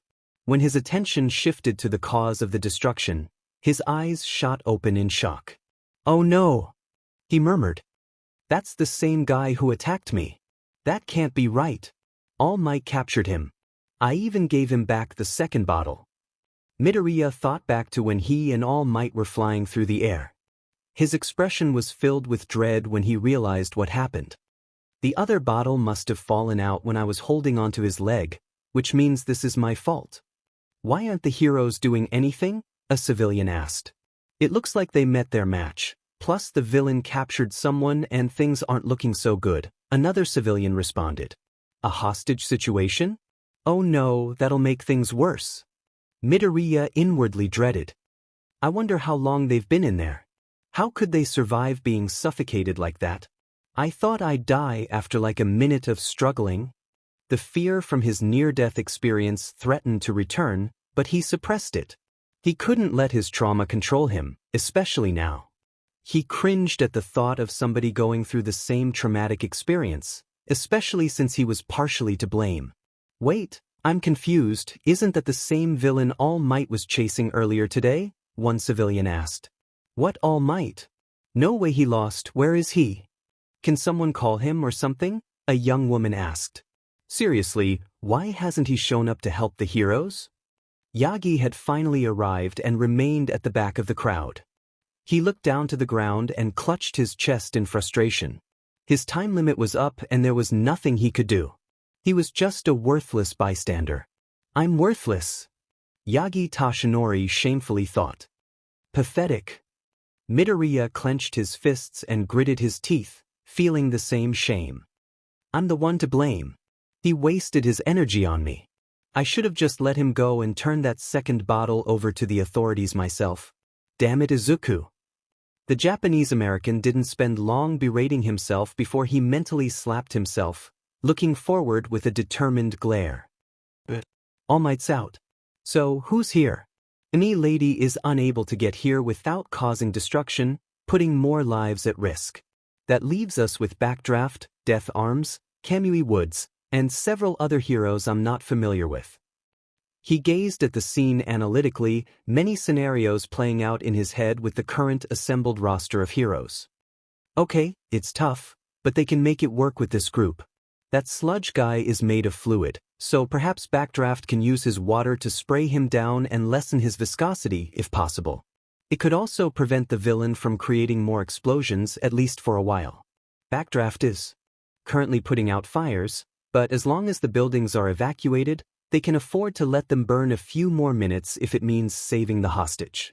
Firefighters shouldn't take long getting here.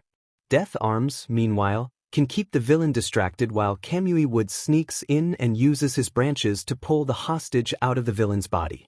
Other heroes can provide backup and help evacuate and protect bystanders. Once the hostage is free, they can focus their attention on detaining the villain until more pros show up. Midoriya waited for the pro heroes to make any move but grew exceedingly frustrated by the second. Backdraft was too focused on putting out fires in empty buildings while the other heroes were simply standing by. "Come on. Why are you just standing around? There's enough of you here to formulate a plan of attack." Midoriya grew frustrated. Death Arms. With keen hearing, Midoriya heard one of the heroes shout amidst the explosions and sirens, I think the boy is getting weaker. What should we do? None of us have the quirk to stop this guy. I hate it, but we're just gonna have to wait a little longer till more pros show. Death Arms yelled, sounding frustrated. Midoriya clenched his fists to the point his knuckles turned white and fingers popped. What? He inwardly yelled, his body visibly beginning to tremble in anger. So what if your quirk isn't perfectly suited? You're supposed to be pro-heroes, for crying out loud. Work together. Are you too afraid to put your lives on the line? Is that it? Midoriya's blood boiled at these heroes' actions, or lack thereof. He could feel the urge to rush in himself but stopped, remembering what he was told about quirk regulation laws. Japan's quirk laws were some of the strictest in the world and forbade citizens from using quirks on others unless it could be proven to be in self-defense or you were authorized by the government. He wasn't authorized, so he'd be breaking the law if he rushed in. The hostage may not last much longer. They can't afford to wait. Midoriya mentally shouted. I'm a disgrace. Yagi insulted himself. Someone has to take action. Midoriya thought anxiously. A real hero has to come. I'm not a real hero. Yagi clutched his side even harder, pain and shame overwhelming him.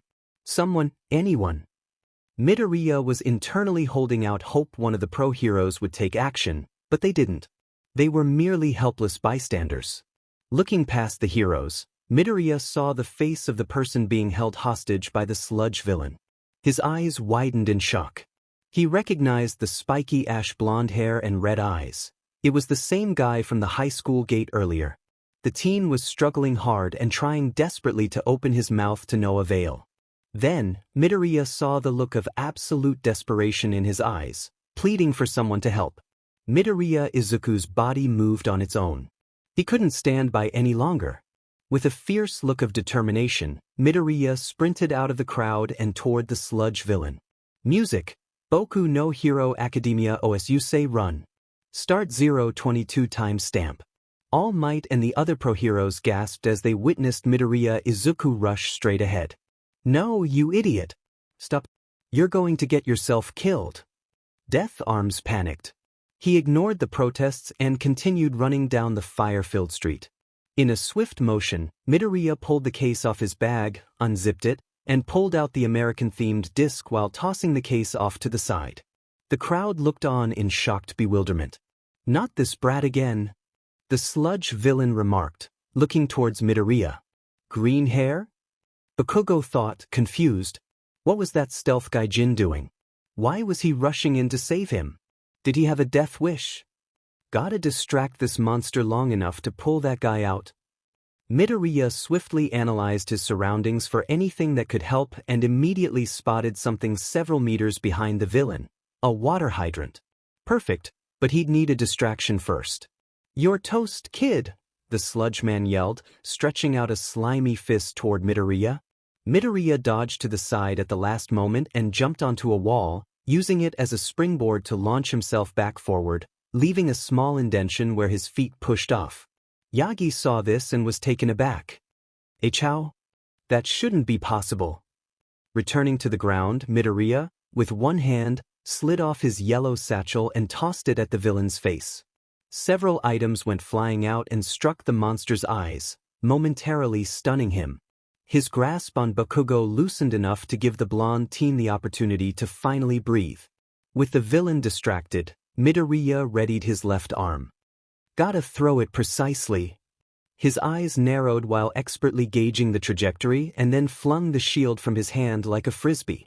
The unique bell-like sound of the disc's metal sung through the air. It rebounded off a nearby street pole perfectly, heading toward its target. The shield struck the hydrant at the right angle to spout a torrent of water directly towards the sludge villain. The hell? The mudman shouted as water was doused over him, putting out several fires nearby in the process. The disc bounced off the hydrant and towards Midoriya's location, who reached out to snatch it in midair. All of this happened in one fluid motion. The pro-heroes and bystanders watched the scene in shocked awe. How did that happen? How could that frisbee have broken the hydrant? And he caught it so easily? Was it part of his quirk? Yagi's eyes widened in shocked disbelief. He knew of only one object from history that could do what that disc just did. But it couldn't possibly be his shield. It disappeared along with him over 150 years ago. Damn it! The monster cursed as his parts of his goopy body started falling to the ground. My own fluids are being watered down. Midoriya rushed in to grab a hold of Bakugo and pull him out of the sludge monster. He then pulled him several meters away where he could kneel and catch his breath. Bakugo coughed a bit, and then looked up at Midoriya dumbfounded. What the hell? What are you doing here? Midoriya stood back up, slid his left forearm through two brown leather straps behind the disc, and held it up like it were a shield. He looked back at Bakugo with a confident, reassuring smile. To save you. Could not watch you die. Yagi Toshinori gasped in utter shock. Here was this young man, who claimed to be quirkless, risking his life and doing everything in his power to save someone from a much stronger foe. Meanwhile, he, the so-called symbol of peace, was just standing back doing nothing. World believes only power important. But I think heart matters most. Midoriya's words from earlier came to the forefront of his mind. All Might, who before had felt himself anchored down and powerless, felt a surge of emotions rip through him. After everything I told that young man, he's the one doing everything he can to save that boy. Not the other heroes. Not me. An ideal Yagi had cherished since his youth yet had been watered down in the last few years, was suddenly reignited with a new intensity. His grip on the light pole he had been leaning against tightened. The metal creaked under his fingers as steam began to rise from his body. All Might's teeth grit together as he dug deep into himself to find his power. As the steam increased, his body began to grow. Yagi Toshinori fully resolved himself. I have to do something. Matter the cost. Demon brat. I'm done playing with you. The sludge villain managed to move away from the water torrent, gaining enough control of his goopy body, and moved to attack Midoriya. Save the boy. This thing will kill him. Death Arms yelled as the pro-heroes advanced to rescue Midoriya from the Mudman's attack. Midoriya did not express fear and stood firm in front of Bakugo, holding his shield out to protect the ash blonde and himself. A small explosion went off in front of him, forcing him to shift his shield to cover his face. I really am pathetic. Midoriya lowered the shield to see All Might blocking the Sludge Man's attack. All Might? But I told you that power is crucial to being a hero, but I remember now that power alone is worthless without the heart to use it. All Might lifted the slime tentacle upward and clenched his fist tightly while Midoriya and Bakugo looked on in amazement. Pros are always risking their lives. That's the true test of a hero. All Might yelled with blood leaking from his mouth, illustrating the pain that he was suffering from due to pushing himself beyond his buff form's time limit. Damn you, All Might. The sludge villain stretched out numerous sludge tentacles to strike the number 1 pro. Detroit Smash. All Might punched the villain square in the face, and the force behind the punch scattered the villain and easily put out the fires around the street. The heroes were able to protect the onlookers from the shockwave and the rest of the wind. Music end. All Might was on a knee, breathing hard. Everyone, bystanders and pro-heroes alike, looked on in awed silence at the display of his raw power. Then raindrops fell. The light outside also grew dimmer. It's raining? A civilian questioned. Look at the clouds, another bystander noted. They're moving. Storm clouds swirled high in the atmosphere above the exact spot where All Might threw his mighty punch. Holy see! Death Arms gasped. He changed the weather. All Might stumbled for a moment before correcting himself. Bearing through the intense pain, he maintained his bright smile and held up his right arm in victory. As a result, the crowd burst into cheering for their number 1 hero's victory. All Might glanced over at Midoriya tending to Bakugo, who seemed to have passed out from a combination of exhaustion and the backlash from his Detroit Smash. This young man is something else. Later, the pro-heroes collected all the scattered mounds of sludge, and the villain went into police custody where he belonged. A crowd of reporters and cameras gathered to get an opportunity to speak to All Might. Meanwhile, Midoriya sat on the sidewalk while being chewed out by Death Arms and Kamui Woods. They were less than pleased, but Midoriya didn't seem to care. Moron! Do you have a death wish? Death Arms exclaimed. There was no reason to put yourself in danger like that. Kamui added, equally irritated. Midoriya scowled at the pro-heroes. Someone had to. What's that supposed to mean? Death Arms demanded angrily. Hostage was suffocating, you did nothing. Chose to stand around and wait. Midoriya snapped. Should be ashamed of yourself. Now, listen you dash. Death Arms was stopped when Kamui Woods put a hand on his shoulder. You can give your statement to the police, Death Arms. I'll handle this. Kamui said, leaving no room for argument. Death Arms shot one last glare to Midoriya and then walked off with a huff. Kamui directed a stern gaze at Midoriya. Tell me, kid, were you using your quirk in that fight? Midoriya shook his head. No. Kamui didn't see any sign of deceit on the young man's face, but some people were good at lying. There was no obvious sign of illegal quirk usage even while accounting that amazing feat with the shield, so they couldn't bust him for that. However, that didn't mean he didn't break the law. He was curious about something else though. That shield, where'd you get it? Kamui Woods questioned, curious to know if it could be classified as a weapon. Just a replica. Custom order. Midoriya responded, keeping a straight face. Decoration for room. You're telling me you used a wall hanger to bust a water hydrant? Kamui was skeptical. Midoriya shrugged with a nervous smile. Good replica, I guess. You a foreigner, kid? He asked, noting his shaky Japanese and Western accent. Midoriya nodded. Yes. You should know that it's illegal for citizens, foreign or not, to interfere with pro-hero business, even if they have good intentions. Kamui pensively stated.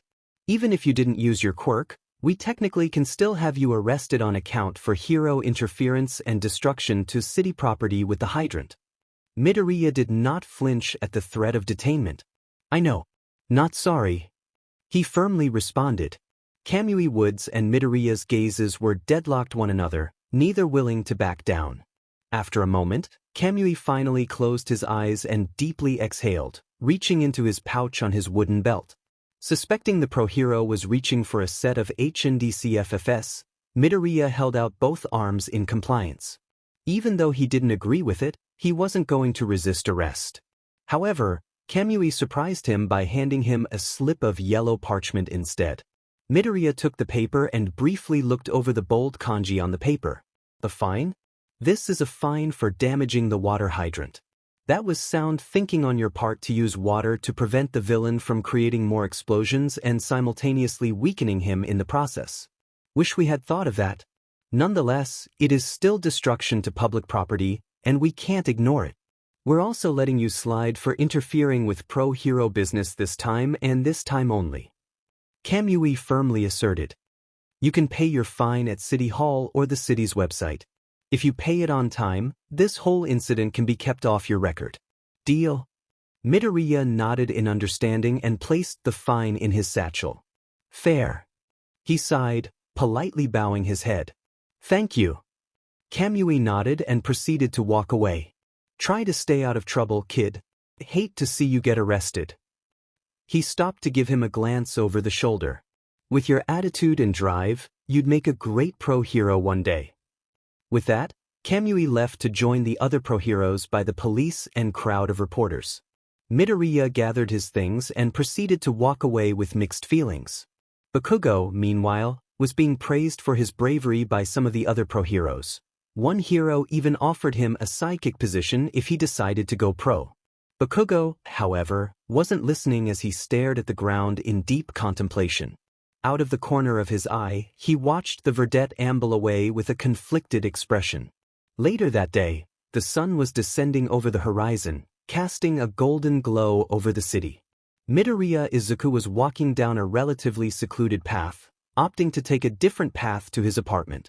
All the while, he had his smartphone up to his ear in a conversation with a certain someone. Look, Agent Coulson, I know you're not happy but dash. That's an understatement, Cap. You could have nearly blown your cover. You're lucky the Japanese media is giving all the credit to All Might and not focusing on you at all. Agent Coulson exclaimed over the phone, sounding quite irritated. Special Agent Phil Coulson was his own personal liaison to SHIELD, an American extragovernmental counterterrorism and intelligence agency tasked with maintaining both national and global security. Basically, if Midoriya needed to contact SHIELD or vice versa, Phil Coulson was the man to go to. Unbeknownst to Midoriya, Coulson had volunteered for the position and seemed very adamant in doing it. What were you even doing in that part of Muzutafu anyway?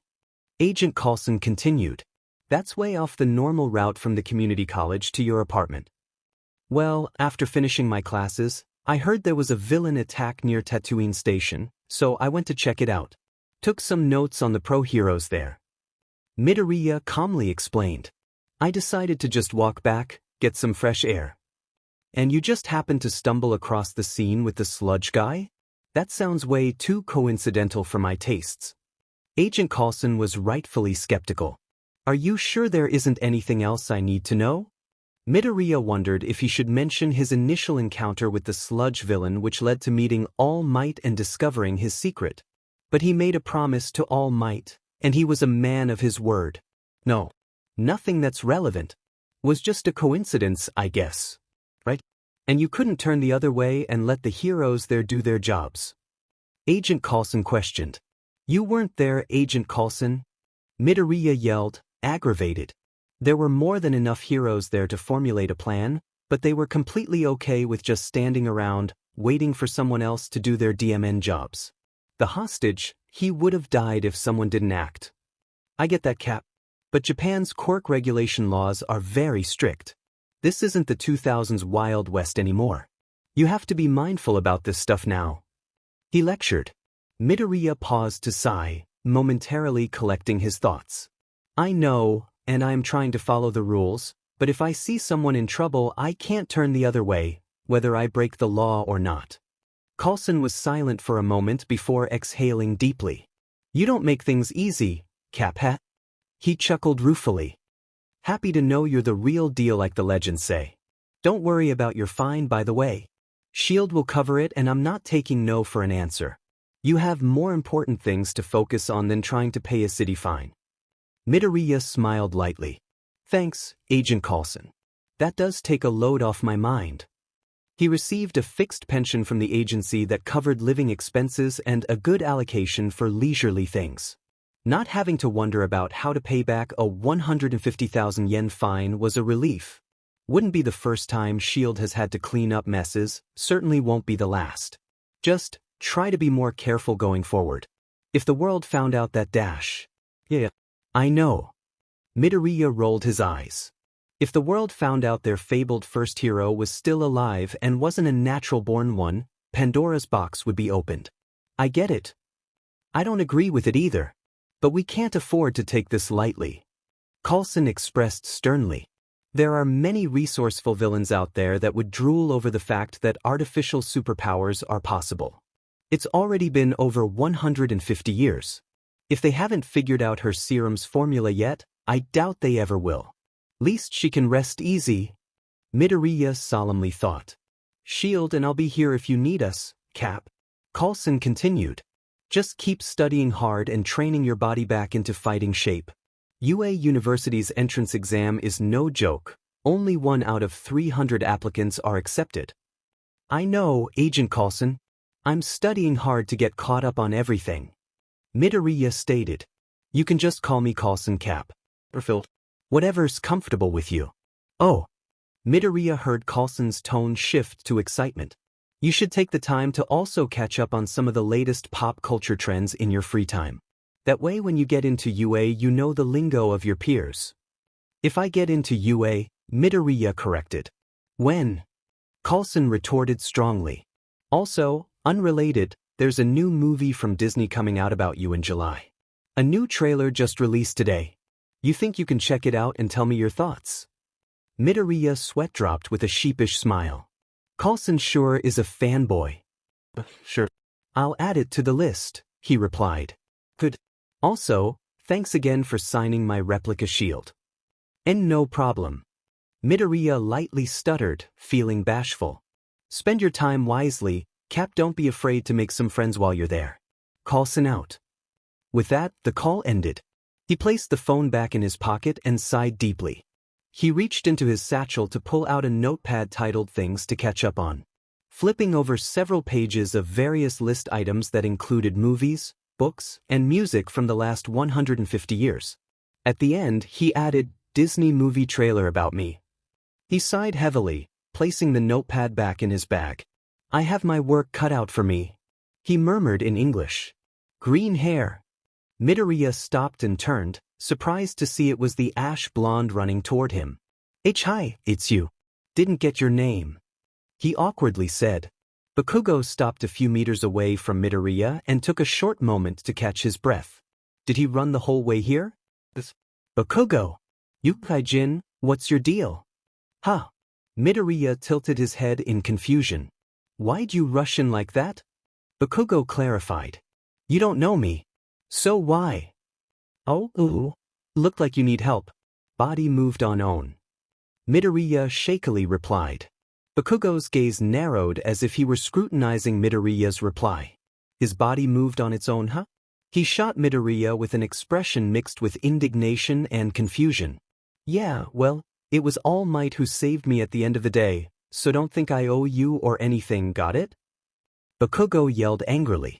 And don't you dare think you can look down on me for this, green hair. I will be Japan's #1 hero. And this'll only make me stronger. Not you or anyone else will have to ever save me. Got it? Midoriya simply nodded. Why? Understand? Also, work on your DMN Japanese. It's freaking annoying to listen to. With that, Bakugo stuffed his hands in his breeds pockets and stomped away. After Bakugo turned a corner, Midoriya shook his head and chuckled lightly. That guy definitely has a lot of pride. Bakugo. A thought then occurred to him. He said he wants to be the #1 hero. I wonder if he's trying out for the UA entrance exam too? Should ask him if I see him again. I am here. All Might announced, popping up from around a corner. Midoriya yelped at All Might's sudden entrance. All Might? Why you here?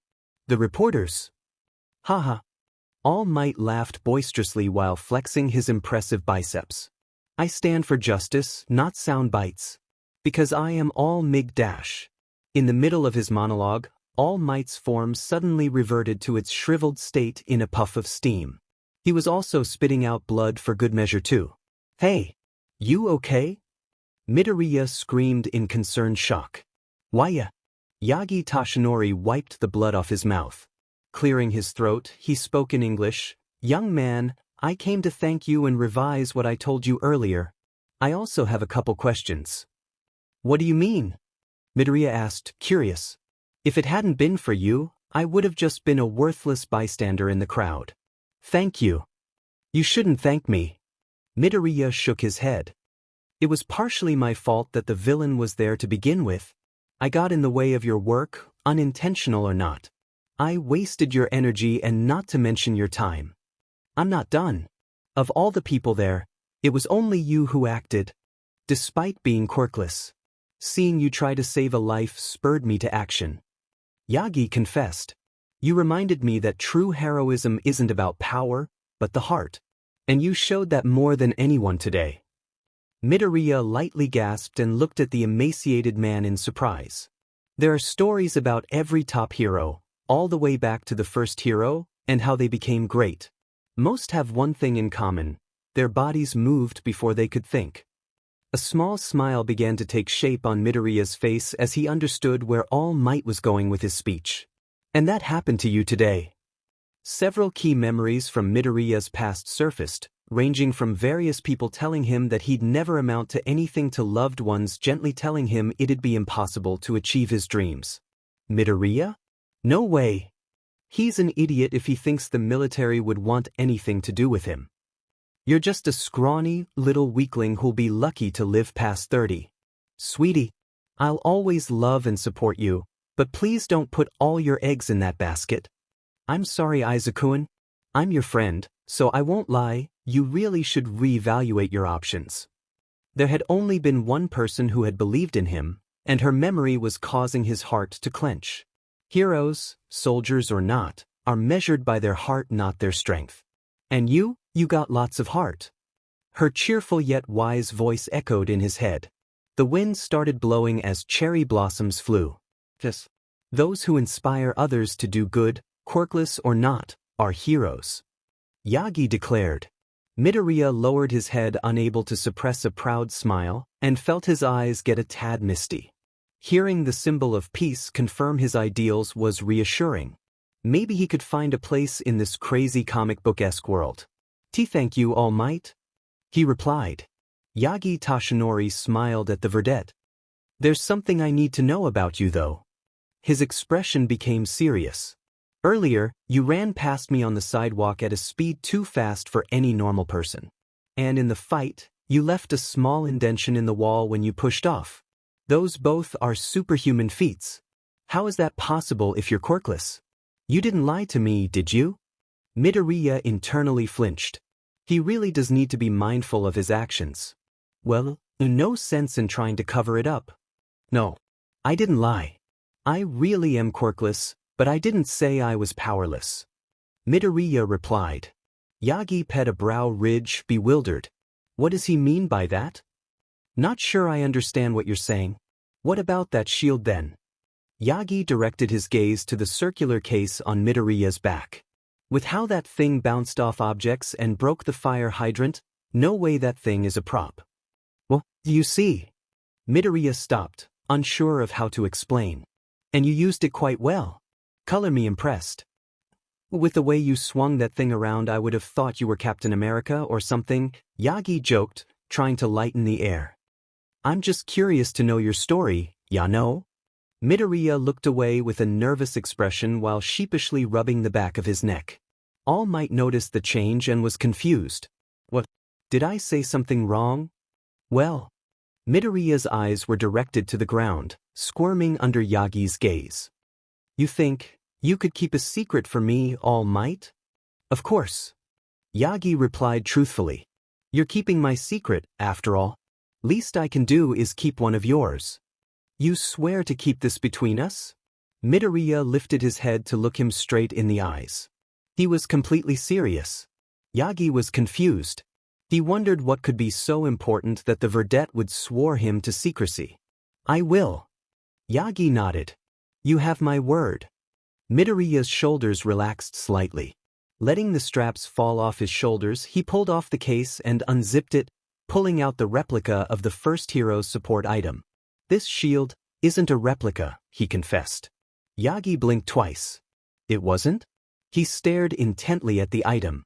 The memory of Midoriya's shield was engraved in Yagi's mind.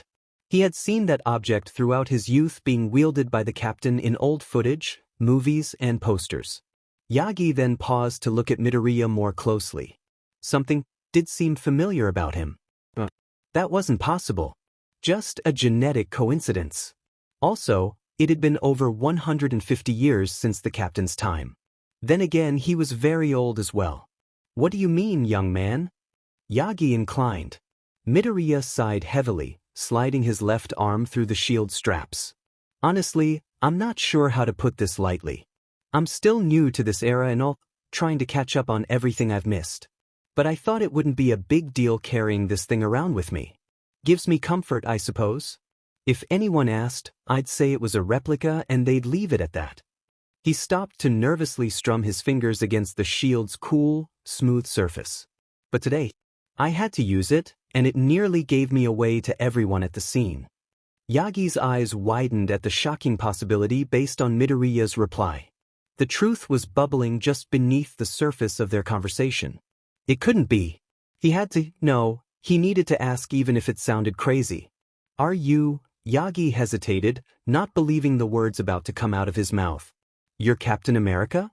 Yagi Tashinori, All Might, had seen many things in his years as a pro-hero. Petty theft, gangs, murderers, kidnapping, natural disasters, trigger busts, and crazed supervillains, the works. This, however, did not fall under any of the above. Midoriya's eyes were closed for a moment as if he were processing All Might's question and whether to respond. Finally, he opened his emerald eyes, revealing the seriousness behind them. Yes. Just like that, Yagi's world was flipped upside down.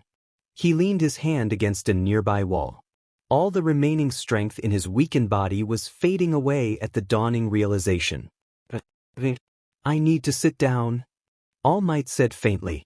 He then felt himself collapse face-first to the sidewalk, his vision getting blurry. All Might was the last thing he heard before consciousness left him. Teachers open the doors, but you must enter by yourself. Chinese proverb. San Francisco, California, April 2042. Peggy cut off her motorcycle's engine and pushed out the kickstand. Pulling off her black helmet, her glossy black hair fell down to her shoulder blades. She wore a black zipped biker jacket, tight blue jeans, and black boots. All right, finally here. Peggy dismounted the bike, relieved to finally stand after a 4-hour road trip. Traffic to San Fran was a pain. Izuku dismounted the bike and took off his white helmet. He wore a dark emerald jacket with black trim over a red t-shirt, dark gray breathes, and his red high tops. Strapped to his back was a yellow knapsack. Oh wow, we're actually here. His eyes sparkled with excitement at the massive convention center across the large parking lot. We're not even in the building yet and you're already this excited? Peggy couldn't help but laugh, ruffling Izuku's messy hair. I can't help it. Izuku pulled away. The Innovation Expo is the biggest STEM event of the year. The world's best and newest inventions and scientific theories are showcased here. STEM. Peggy pet a brow in bewilderment as she put their helmets away in the bike's saddle boxes. Like on a plant? Oh, it's an acronym for Science, Technology, Engineering, and Mathematics. Izuku clarified. I knew that. Just testing you.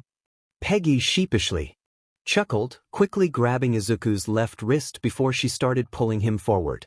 Now come on. Let's go see if they have any giant robots or mecha suits. That would be cool.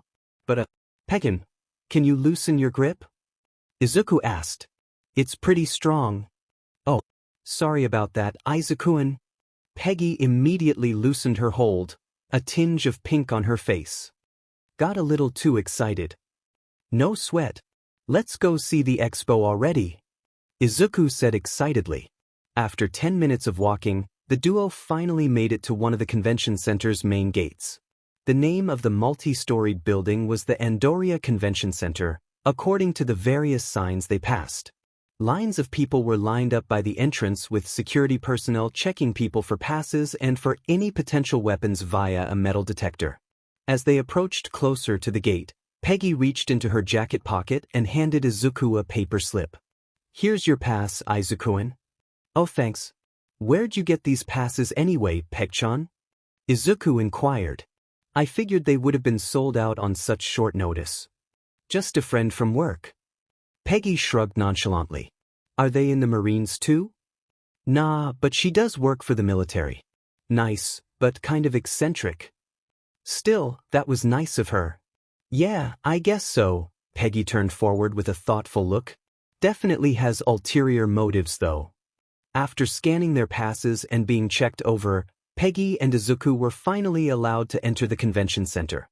Izuku looked around with a wide smile, barely able to contain his glee from the exhibits he could see on the first floor. The Innovation Expo featured showcases from major companies across the world. Lockheed Martin, Boeing, Toyota, Honda, SpaceX, Google, and Apple were only a few of those being featured. There were also many other smaller startups eager to showcase their products in hopes of gaining investors. It truly was an amalgamation of different people showcasing their inventions, products, and theories to improve lifestyle, enhance human knowledge, and better humanity as a whole, and make profit, of course. The last one was certainly the big driving factor for many. This is really amazing, Izuku exclaimed. Oh, I better record all this. He took off his knapsack to quickly pull out a new notebook and pencil, titling it 2042 Innovation Expo Analysis. Still an avid note-taker, huh? Peggy smiled. No wonder you get straight A's. Well, it's fun, especially when it revolves around topics that pique my interest. Izuku commented. Also, never know when they may come in handy. The duo found a sign detailing the building's layout. The bigger exhibits for larger, mechanical-based products, such as cars and robotics, would be reserved for the first floor while the rest were set up on the second, third, and fourth floors. The second floor displayed the latest cutting-edge computer technology while the third floor featured anything space, physics, agriculture, environmental, and energy-related. The fourth floor, which Izuku was really excited to see, was fully dedicated to meta abilities. Wow! Peggy whistled, impressed by the expo's massive scale. This is way bigger than I thought. Where do you think we should start, Izuku-an? So many exhibits to choose. Although I am excited to see the advancements made in robotic technology and the newest discoveries in meta-ability research, it'd probably be best to reserve those for the end. He muttered to himself. So, with that being said, we should check out the second and third floors first. However, Peg-chan is mostly interested in robotics, so I have to take her wants into consideration too. Perhaps if we split the middle and dash. Peg-chan groaned in exasperation as Izuku continued to mumble, making several people passing by uncomfortable. There he goes again. Hey, Izuku-an! The marine woman snapped her fingers in front of Izuku's face, snapping the teen out of his mumbling trance. What? Izuku blinked. Were you saying something, Peg-chan? Let's check out the second and third floors first. We can save the more exciting stuff for later, deal? She offered with a small smile. Izuku returned the smile and nodded. Sounds good. The pair found a set of escalators that took them up to the second floor, which was packed with people. Most of the exhibits featured future models for desktops, laptops, smartphones, and various devices. The most popular booth was showcasing prototype hologram technology, much to the pair's amazement. Though the hologram itself was transparent and not well detailed, it was still cool nonetheless. Izuku took many notes and sketches detailing the prototype hologram projector. Satisfied they had seen enough of the computer floor, Peggy and Izuku went to the third floor. Much to their surprise, there were not many people present on the floor in spite of the major exhibits. NASA and SpaceX had exhibits to showcase the latest development in nuclear-powered thrusters that could, in theory, get humans to Mars and the outer solar system in relatively quick time. Oil gas companies like ExxonMobil and BP were demonstrating new efficient methods for creating biofuels. Energy companies proudly featured cutting-edge technology for nuclear, windmill, and solar panel efficiency. One exhibit was a mechanical engineer displaying his idea for a floating, artificial city that included an elaborate scaled model. In theory, according to him, these city islands would be self-sustaining communities on the oceans, each capable of moving to avoid devastating storms and remain in temperate weather for most of the year. Izuku found the concept interesting, believing it could be a solution to overpopulation in some countries. However, it was doubtful that anyone would ever invest in such an expensive idea. Izuku did dedicate a page in his notebook for the artificial island concept though. The most interesting exhibit, however, came from a new energy startup company named Howard Shield Inc. On display was a tractor tire-sized circular tube surrounded with wires and complex devices placed haphazardly around the perimeter, making a low humming noise. What really garnered attention was the brilliant blue energy sparkling inside the tube. What you see here is the future of energy, people. Please, gather around. A well-groomed, flamboyant man exclaimed. The prototype reactor I've designed, dubbed the arc reactor, has the capability of producing all the clean, free energy the world needs. Introducing just a few joules kickstarts a chain reaction that, in theory, produces gigajoules of energy. Whoa! Izuku was impressed as he swiftly sketched out the device and jotted down notes. Is that a lot? Peggy whispered to Izuku. A ton. The biggest power plants in the world can only produce a fraction of that kind of power. Izuku replied hastily. Seems a little too far-fetched if you ask me. One viewer commented. How is that even possible? Another questioned. Oh, doubters? Don't believe me, the man smirked. Well, kind sirs, direct your attention to the electrical meter to the side. The crowd turned to a LED screen displaying the reactor's energy output in bold, green numbers. The reactor is hooked up straight to this meter.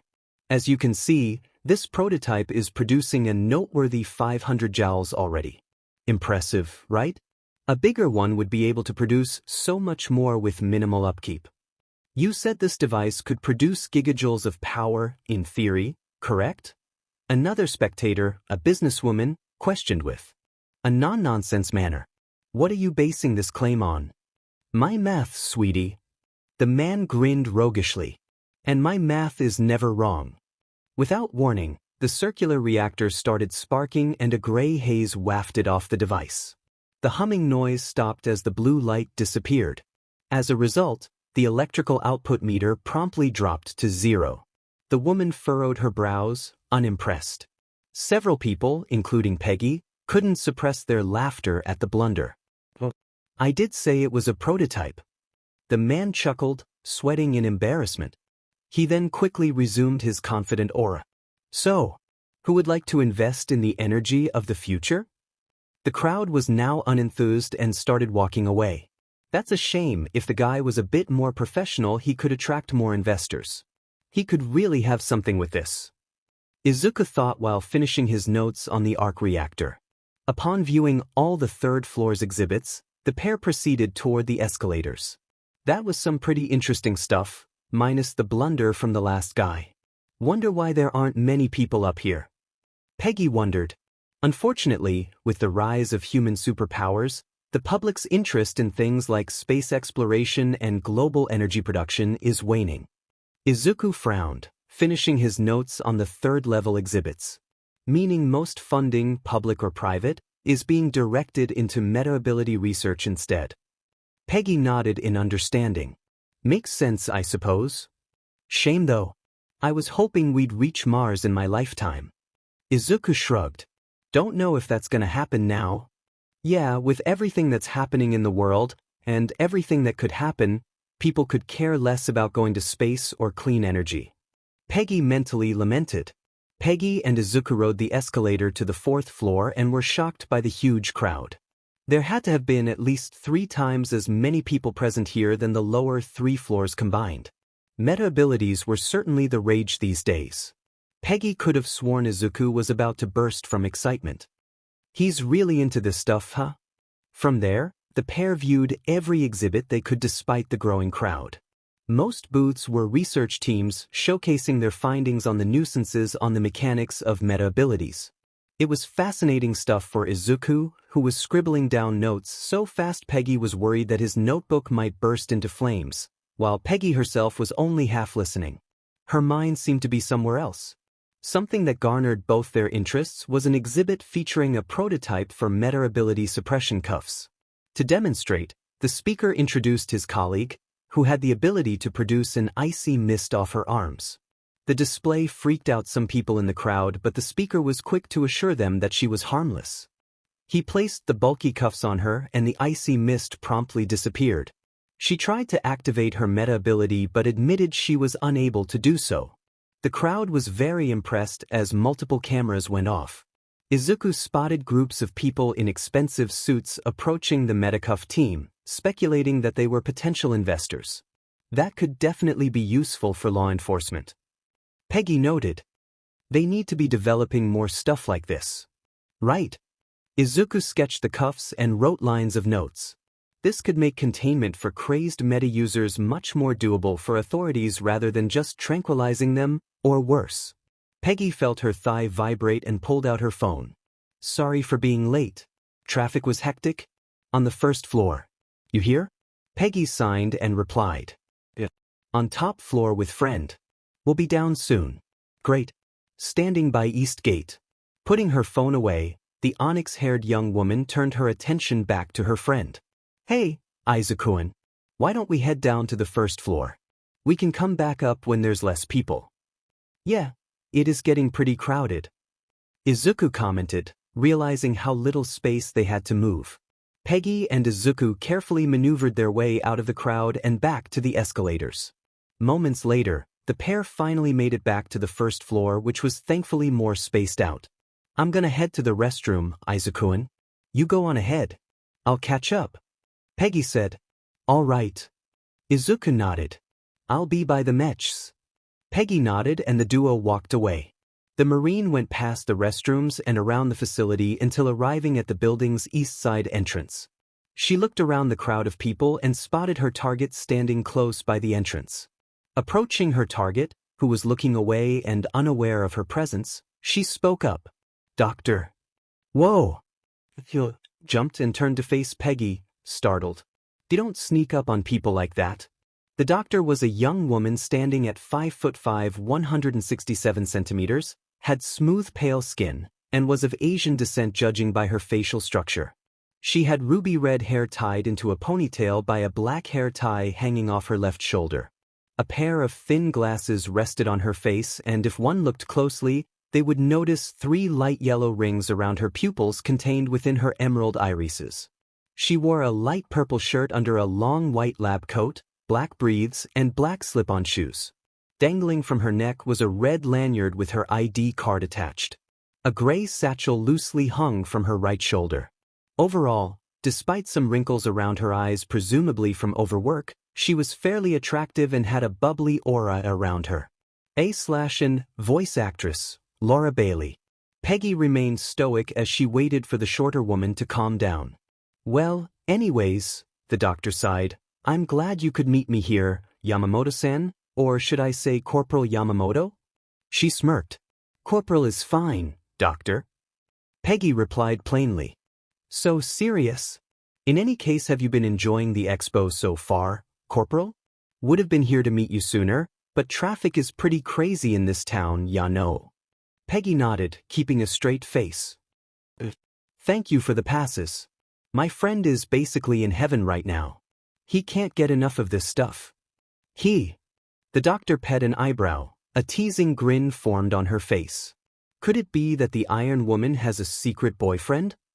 "It's not like that." Peggy quickly denied, trying to hide a light blush. She straightened herself and resumed her professional attitude. "Can we just get to the point of this discussion? Straight to business, huh? Okay." She motioned to the doors. "Follow me outside. We can talk somewhere a little more private." Peggy nodded and followed the redhead out of the building. Meanwhile, Izuku was in awe of the robotics exhibit. He could feel his hand hurting from how fast he was jotting down notes and sketching things out, but he pushed on anyway. There were full-body mech suits that pilots could operate for moving much heavier objects weighing up to several tons. There were even exhibits showcasing the latest developments on robotic prosthetics for amputees. One amputee, a retired veteran who had lost his left leg in battle, had a prototype hooked up to demonstrate. The veteran and everyone else were impressed by how responsive the prosthetics seemed to be. It was almost as if it were the real appendage. "So fascinating," Izuku mumbled while writing. "So many applications for those mech suits. They could be used in warehouses, construction sites, and even in the military. The prosthetics are also a major leap forward in medical technology." Izuku mindlessly walked to the side to get out of other people's way while continuing to fill his notebook. He stopped by the glass panels lining the wall.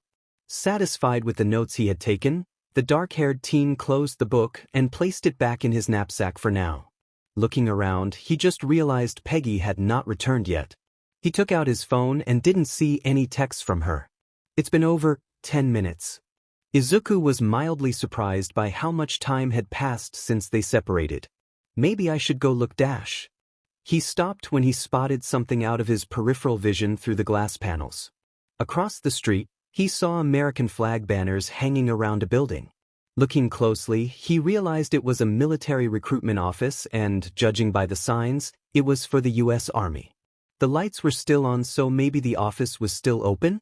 Izuku's expression hardened, deciding on what he needed to do. Meanwhile, Peggy and the doctor were sitting on opposite sides at a park bench in the convention center's gardening square. They were in a relatively secluded spot with tall green hedges around them and, more importantly, no people within earshot. It was late evening as an orange glow was cast over the city as the sun began its descent in the west. "So, have you considered the offer I made?" the doctor inquired in a serious tone.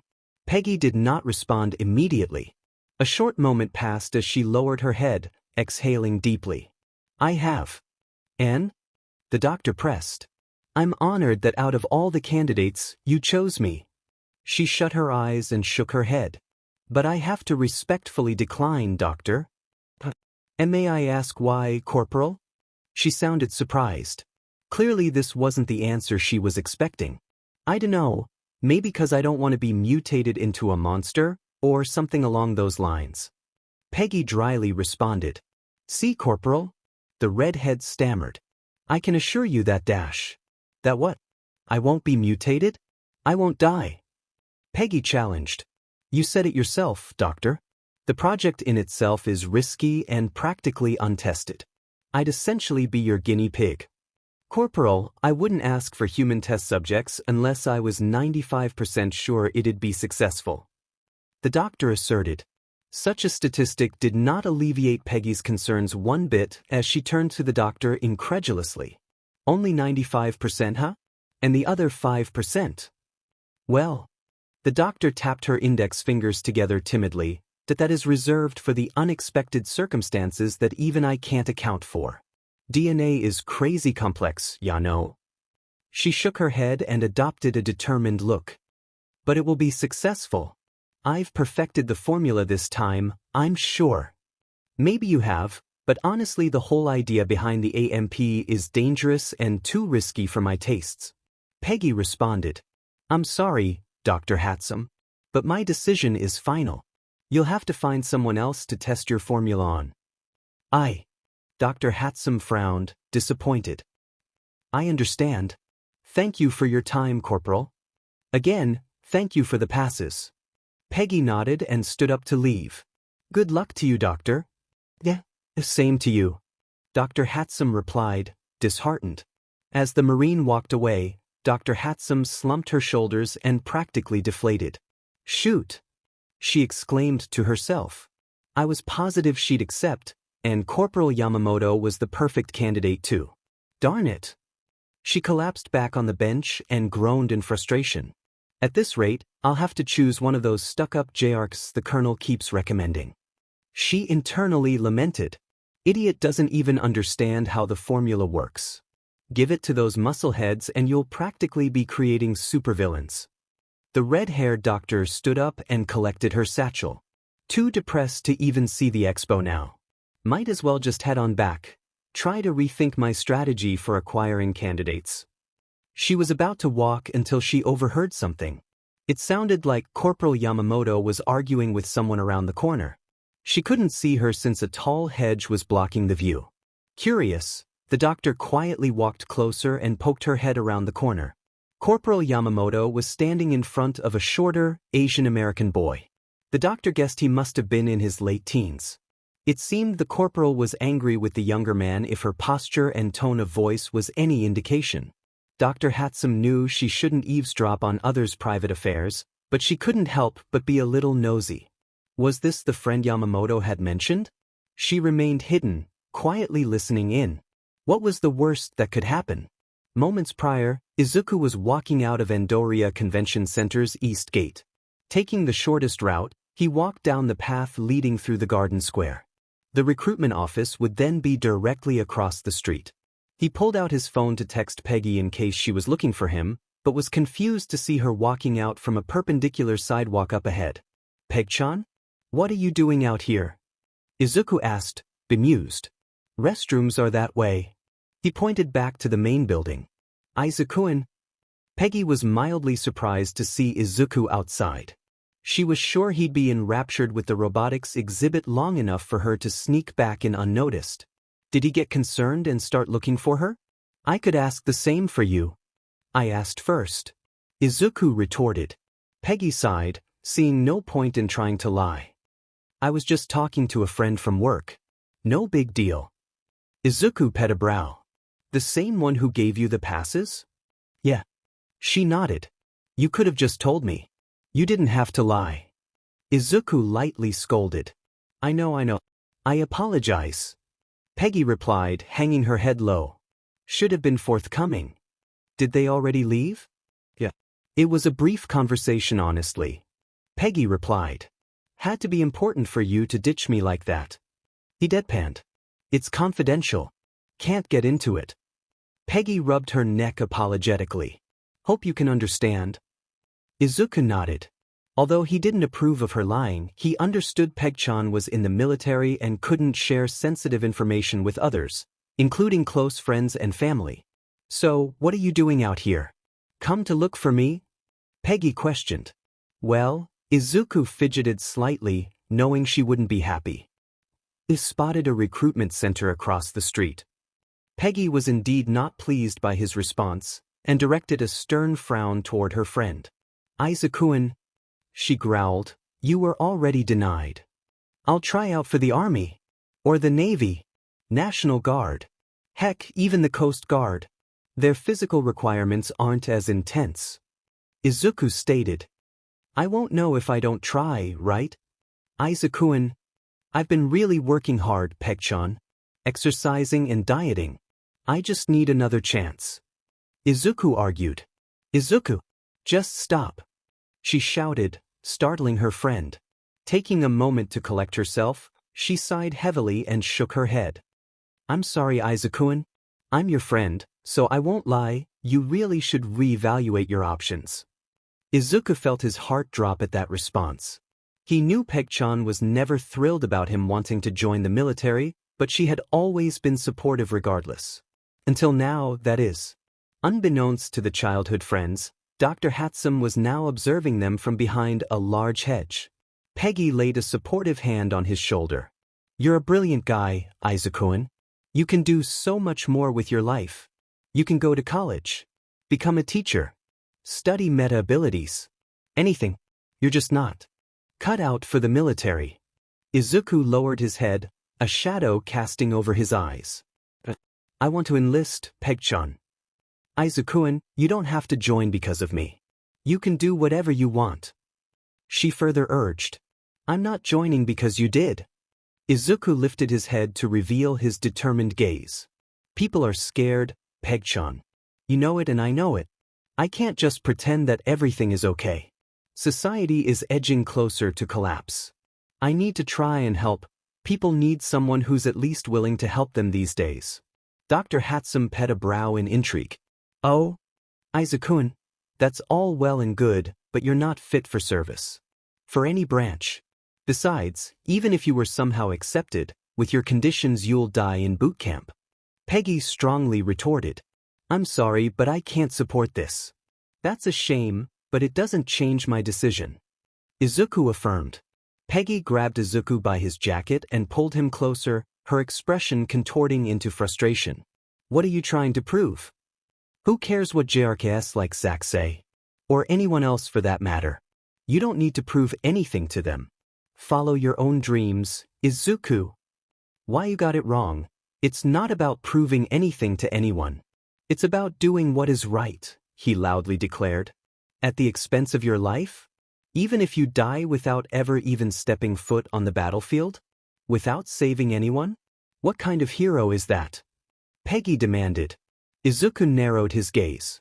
A hero doesn't have to win, Peg-chan, they inspire.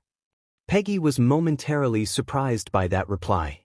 Izuku continued. There are people risking their lives, Peg-chan. It doesn't matter if I'm small or frail, I have no right to do any less than them. It's not about me, and that's what you don't understand. Dr. Hatsum lightly gasped as her eyes widened. The conviction in his words and in his expression. Who is this kid? Peggy loosened her grip and let go of Izuku, exhaling deeply. I can't convince you, can I? No. He shook his head. So dim and stubborn. She looked at her friend with a small feigned smile. Try not to do anything stupid, okay? Izuku chuckled lightly. I'll try not to. Thank you, Peg-chan. I'll be by the mech exhibits. Peggy walked forward, stuffing her hands in her jacket pockets. When you're done, come find me. Text me if you can't. I will. He nodded. With that, the two childhood friends parted ways as Peggy headed back to the convention center as Izuku proceeded down the path. Peggy briefly glanced back at Izuku with a worried expression and then continued forward with a heavy heart. Izuku-an, you stubborn fool, why don't you understand? Peggy lamented. You're better off at home where I know you're safe. As Izuku passed by, Dr. Hatsum stepped out from behind the hedge with her eyes locked onto him. A small smirk graced her face as she started following the young boy to the recruitment office. Muzutafu, Japan, April 2196. With a couple clicks, a door lock was disengaged and a door was pushed open. Midoriya stepped into the dark room with an unconscious Yagi limply dangling from his right shoulder. His shield case was on his back with his yellow satchel hanging from his left shoulder. Using his free hand, he flipped SWH on the wall to turn on the main overhead light. The room was revealed to be a small studio apartment. There was a small organized desk with paper, folders, writing tools, and a computer setup. There was a 3-tiered bookshelf full of books off to the side. In addition, there was a living room area connected to a small kitchen with a full-sized bed in the far corner and 2 more doors, one for a small closet and the other for the bathroom. Overall, it was a simple living space. Midoriya approached the living room area and carefully laid Yagi down on his small couch, his feet dangling off the side. He took off his case and rested it by Yagi while placing his satchel on his work desk. He sighed heavily while rubbing the back of his head. What a day! Today had certainly been a doozy. He was grateful that none of the other building's tenants had seen him carry All Might to his room. That would have been awkward to explain. Of course, Midoriya suspected that S.H.I.E.L.D. had undercover agents living in the complex, so the cat may already be out of the bag for all he knew. Midoriya leaned down to check All Might's pulse, and was relieved to know it was normal. Seemed the guy had truly passed out from shock. Guess I can't blame him. I'd probably be stunned too if I were in his shoes. Midoriya mused. Should I call Coulson on this? No, I don't want to risk giving away All Might's secret if they don't already know. Hopefully he wakes up soon. He stepped into the kitchen. Guess I'll try to fix some tea till he wakes up. Oh wait, he doesn't have a stomach. Can he even drink tea? As Midoriya fiddled around in the kitchen, Yagi groaned as consciousness returned. His eyes fluttered open as his bleary vision steadily refocused to a plain, eggshell-white ceiling. Seeing that he was in an unfamiliar place, Yagi immediately sat up from the couch and looked around alert. What happened? Where am I? Easy there, All Might. Midoriya calmly said, stepping out of the kitchen. It's all right. It's just me. Yagi was momentarily confused as to why he was here until it suddenly occurred to him. He lowered his head into his palms and groaned in embarrassment. I passed out, didn't I? Yeah. Midoriya lightly chortled. Brought you to my apartment since it was already close by. By the way, your skinny form was a bit heavier than I expected. Not that I'm calling you overweight or anything. He frantically waved, worried his words may be misinterpreted. Yagi looked at Midoriya apologetically. Apologies. I didn't mean to inconvenience you. Don't sweat over it. Midoriya looked at All Might in mild concern. Are you feeling okay? I was worried you might have lost too much blood or something. Why, I'm fine now. Yagi briefly looked around the room. He took note of the brown circular case by his feet. May? Midoriya smiled and nodded. Go ahead. Try to resist throwing it though. He teased. It's not a toy. Yagi chuckled a bit as he unzipped the case, pulling out the American-themed disc. He flipped it forward and back and stared in wonder. The sound it made was unique. It was reminiscent of a tuning fork. This is really light, yet it's so strong. All Might mused. History had never divulged what Cap's shield was made of. One of the biggest mysteries in pro-hero history that not even the biggest hero support companies were able to answer. Curious, Yagi figured there'd be no harm in asking, what's this thing made of? Adamantium vibranium alloy. Yagi blinked, dumbfounded. They're uber-rare metals. Midoriya explained. Super strong and lightweight. Guess I wouldn't be able to get one then, huh? Yagi joked. Midoriya smiled and shook his head. Nope, she's one of a kind. How's it feel to hold it? It feels... Yagi paused as he admired the symbol of the first hero. He couldn't believe he was actually holding it. Like it should be in a museum. Midoriya chuckled. That's a fair point. Yagi placed the shield down by his feet, leaning it against the couch. Gotta say, he looked around, I certainly wasn't expecting Captain America to live in a studio apartment. Midoriya shrugged. I prefer it actually. Helps me keep a minimalist mindset. Do you want any water? I'd offer tea, but I wasn't sure with your condition and all. Tea is fine actually. Yagi. It's just coffee and most solid foods I can't really consume anymore. Midoriya nodded and walked back into the kitchen. As the verdette prepared to put on a pot of tea, Yagi's eyes slowly widened in realization.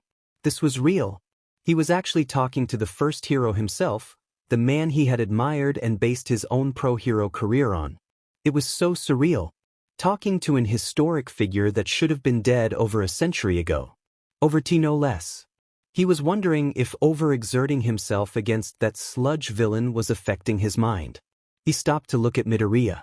The few written accounts that had survived the Third War described Captain America as an Asian American, Japanese, according to some writings. Of course, nothing was ever officially confirmed, and the truth had remained a mystery. Until now, that is. So, you're really him, huh? You're the Captain America? Yeah. Midoriya glanced back, smiling nervously. Please don't pass out again. I don't.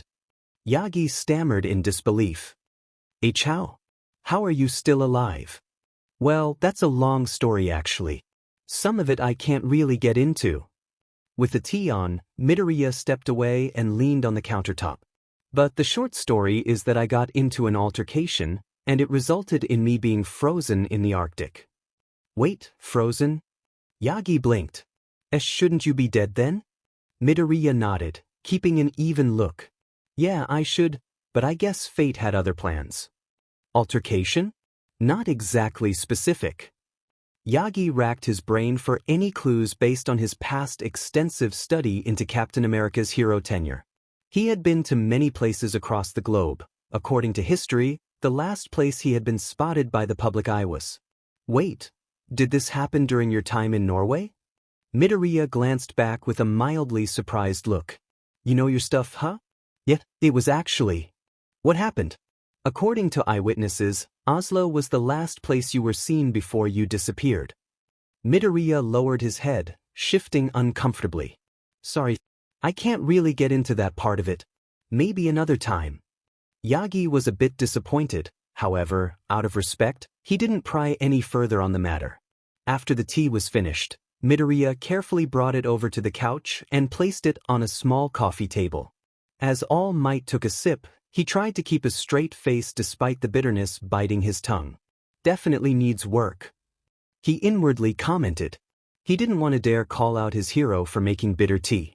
Midoriya noticed as he took a seat in a chair across the table. Sorry if the tea isn't to your liking. Still learning. He chuckled awkwardly. Not commenting, Yagi sat the cup down and looked at the verdette seriously.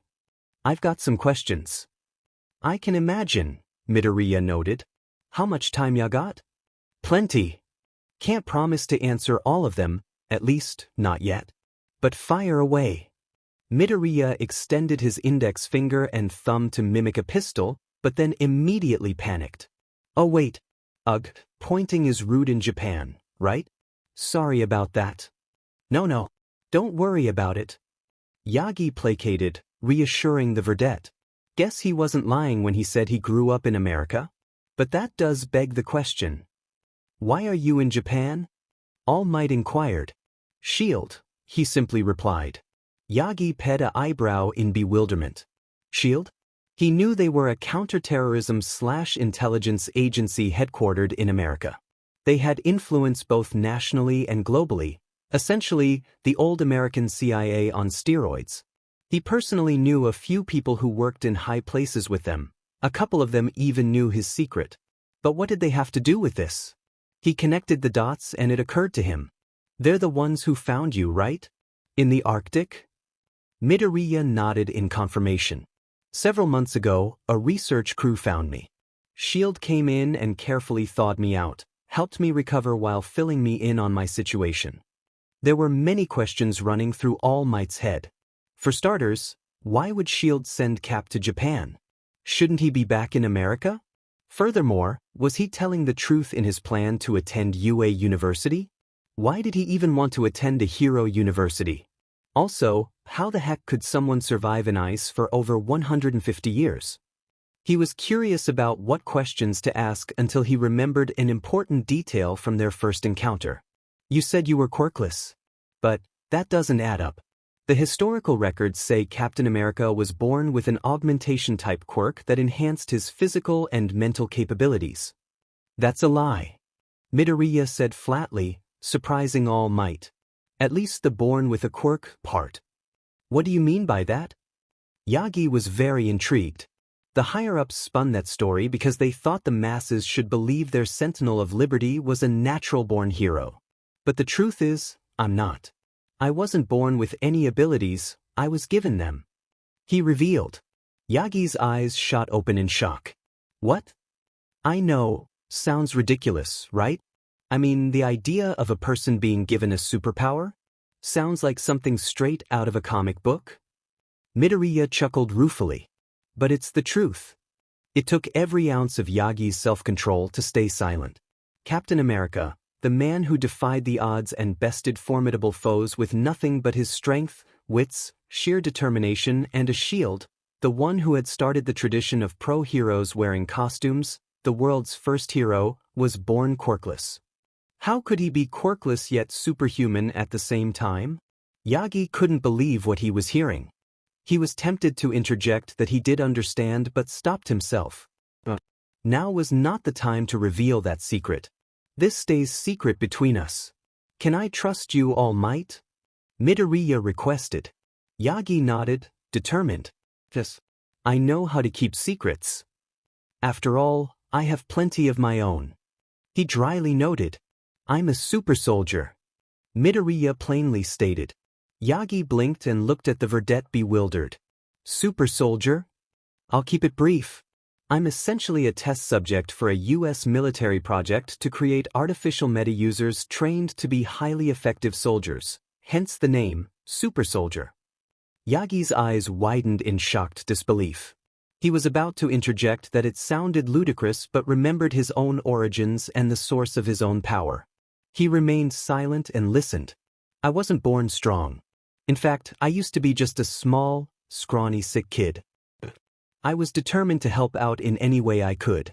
Through fate or chance encounter, however you want to spin it, I was selected to be a part of America's top-secret super soldier project.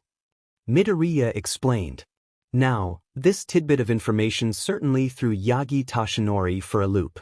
One of the most muscular, masculine heroes in history was once a frail and scrawny man? The press would have a field day with that information. He couldn't help but feel empathetic toward Midoriya, given his own backstory and current weakened condition. I was given a serum that enhanced not just my physical body, but my mental capacities and psychological traits as well, with a few other side effects. In short, my abilities aren't really considered a quirk as I don't have the genes to classify it that way. That's why I refer to myself as quirkless. Yagi was speechless. Artificial quirks were possible? Now he could understand why the higher-ups at the time were determined to keep Captain America's true origins a secret. He could think of one man in particular that would love to know that superpowers could be manufactured. The atrocities he could have committed with that knowledge.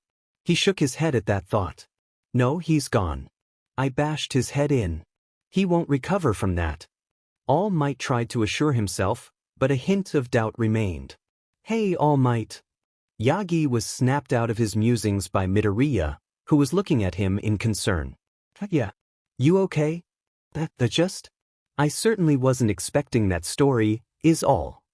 Yagi played off. Midoriya nodded and deflated slightly. Never meet your heroes, I guess. He took a sip of his tea, which had cooled down enough, and grimaced. Too bitter. Yagi couldn't help but chuckle. I could teach you how to make a really good pot of tea if you want. Might take you up on that offer sometime. Midoriya smiled. Midoriya took the opportunity to take his failed attempt at tea and dump it down the sink. He prepared glasses of water instead while also reaching into a cabinet to pull out several wrapped bars with no label on them. He unwrapped one to reveal an energy bar, which he promptly consumed. Thanks. As Yagi took the glass, another thought occurred to him. I'm curious about something though. Midoriya took a few gulps of water before unwrapping another energy bar to take a few bites. I can imagine. What's up? On the rooftop, why did you ask me what it means to be a hero? You already knew that for yourself, so why try to ask me? Yagi questioned, curious. He chuckled wryly. Fair question. Midoriya was silent for a moment as he collected his thoughts. When I learned that being a superhero was an actual career in this era, the fanboy in me was stoked. I mean, I was in a world of actual superheroes and supervillains. Straight out of a comic book. I was eager to study them and took down as many notes as I could. He motioned to his desk, which had over a dozen notebooks stacked to the side. After briefly reading and signing Midoriya's 13th book, All Might surmised the other 12 were filled with detailed information about many other pro-heroes and villains as well.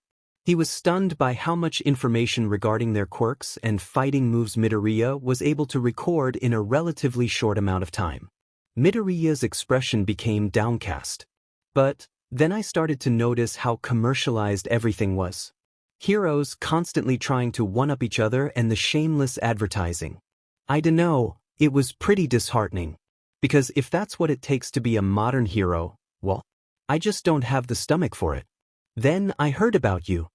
He smiled. Yagi was intrigued yet remained silent to listen. Though you are popular and have a ton of merchandise, you still put what's important first. You help and rescue people with a fearless smile and unreal strength. You're basically a living Superman. Midoriya exclaimed excitedly. Who?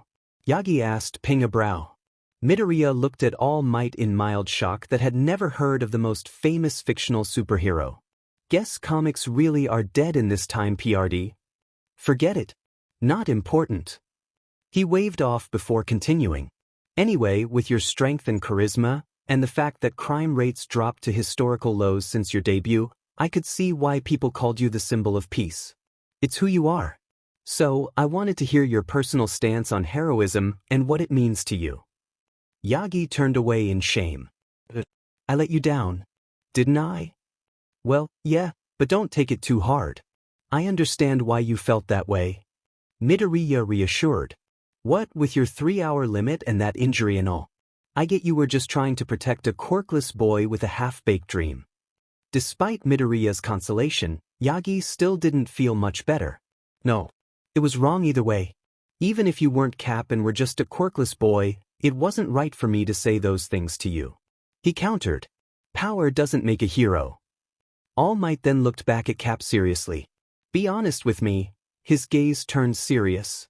After our talk on the roof, were you considering giving up? He needed to know even if the response pained him to his core. Midoriya was momentarily silent as he pondered the question. It was certainly discouraging. I won't lie. But give up? I don't think I could even if I tried. Yagi's eyes widened in mild surprise. Besides, there are others that do support me and what I stand for, so it's not like I would have been completely alone in this. SHIELD. Yeah. At least some people in it. Midoriya remarked. If you're involved with SHIELD, then why are you here in Japan studying for UA Academy? Couldn't they just give you a pro-hero license with their pull in the US government? Yagi inquired further. Well, at first SHIELD was adamant that after I recovered, I was put back in the field in secret. At least the director was. Midoriya answered. In secret? You mean like an underground hero then? Something like that. Midoriya nodded. They don't want the world to know that I'm still alive nor my true origins, remember? Right? So, why didn't you accept? Yagi was genuinely curious. Honestly, I wasn't really interested in jumping right back into the fray. He frowned sadly. I was in a new world. Everything I knew and loved was gone. Also, not sure if I can fully trust SHIELD or not. Midoriya mused. Yagi nodded in understanding. He needed time to grieve, to adjust, make sense. Plus, the idea of just being given a hero license while nearly all the other pros had to work years to earn theirs just didn't sit well with me, the vedette confessed. I'd rather earn it than just be handed one. Yagi could admire Cap's earnest longing to earn a license. Nonetheless, he couldn't help but feel Cap had already earned it with his past exploits. Did the captain not see it that way? Then, they decided on another idea. UA Academy. Yagi realized, starting to connect the dots. Midoriya nodded. It was decided the best way to get me reaccumulated to the world while getting me up to speed on modern heroics was to send me to hero school, with real people all around my age. He answered. UA University is the best hero academy in Japan, possibly in all of Asia. I thought it'd be a great experience to learn from the best of the best and reconnect with my heritage and all. I suppose that makes sense. Wait, how old are you? 22 in July. Yagi was surprised. So young. All the surviving records said he was in his early 30s. Did the US government lie about that too? Figures. So, yeah, that's why I'm here. Izuku smiled sheepishly. It'd be a nice way to help me readjust to the world while also giving me time to catch up on everything and the time to retrain my body. Train. Yagi pet a brow ridge, confused. You seem fit already though? Izuku rubbed his neck in a sheepish manner. Yeah, my muscles are still atrophied from being on ice for so long. Yagi's eyes slightly widened as an idea occurred to him. He was planning on enrolling as a UA faculty member in hopes of finding a worthy successor to One for All. But sitting in front of him was the legendary hero himself, Captain America. He was also young and a UA student hopeful. He'd be the perfect candidate. The prospect of Captain America himself being the next wielder of One for All really excited Yagi Toshinori. Then, Yagi stopped that train of thought, remembering Midoriya's reasons for attending UA Academy. Honestly, I wasn't really interested in jumping right back into the fray. I mean, I was in a new world. Everything I knew and loved was gone. He has so much on his plate right now. It wouldn't be fair to spring something as big as One for All on him. He thought and came up with another idea.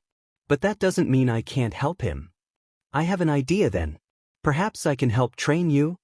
Yagi eagerly suggested. Get your body back into fighting shape.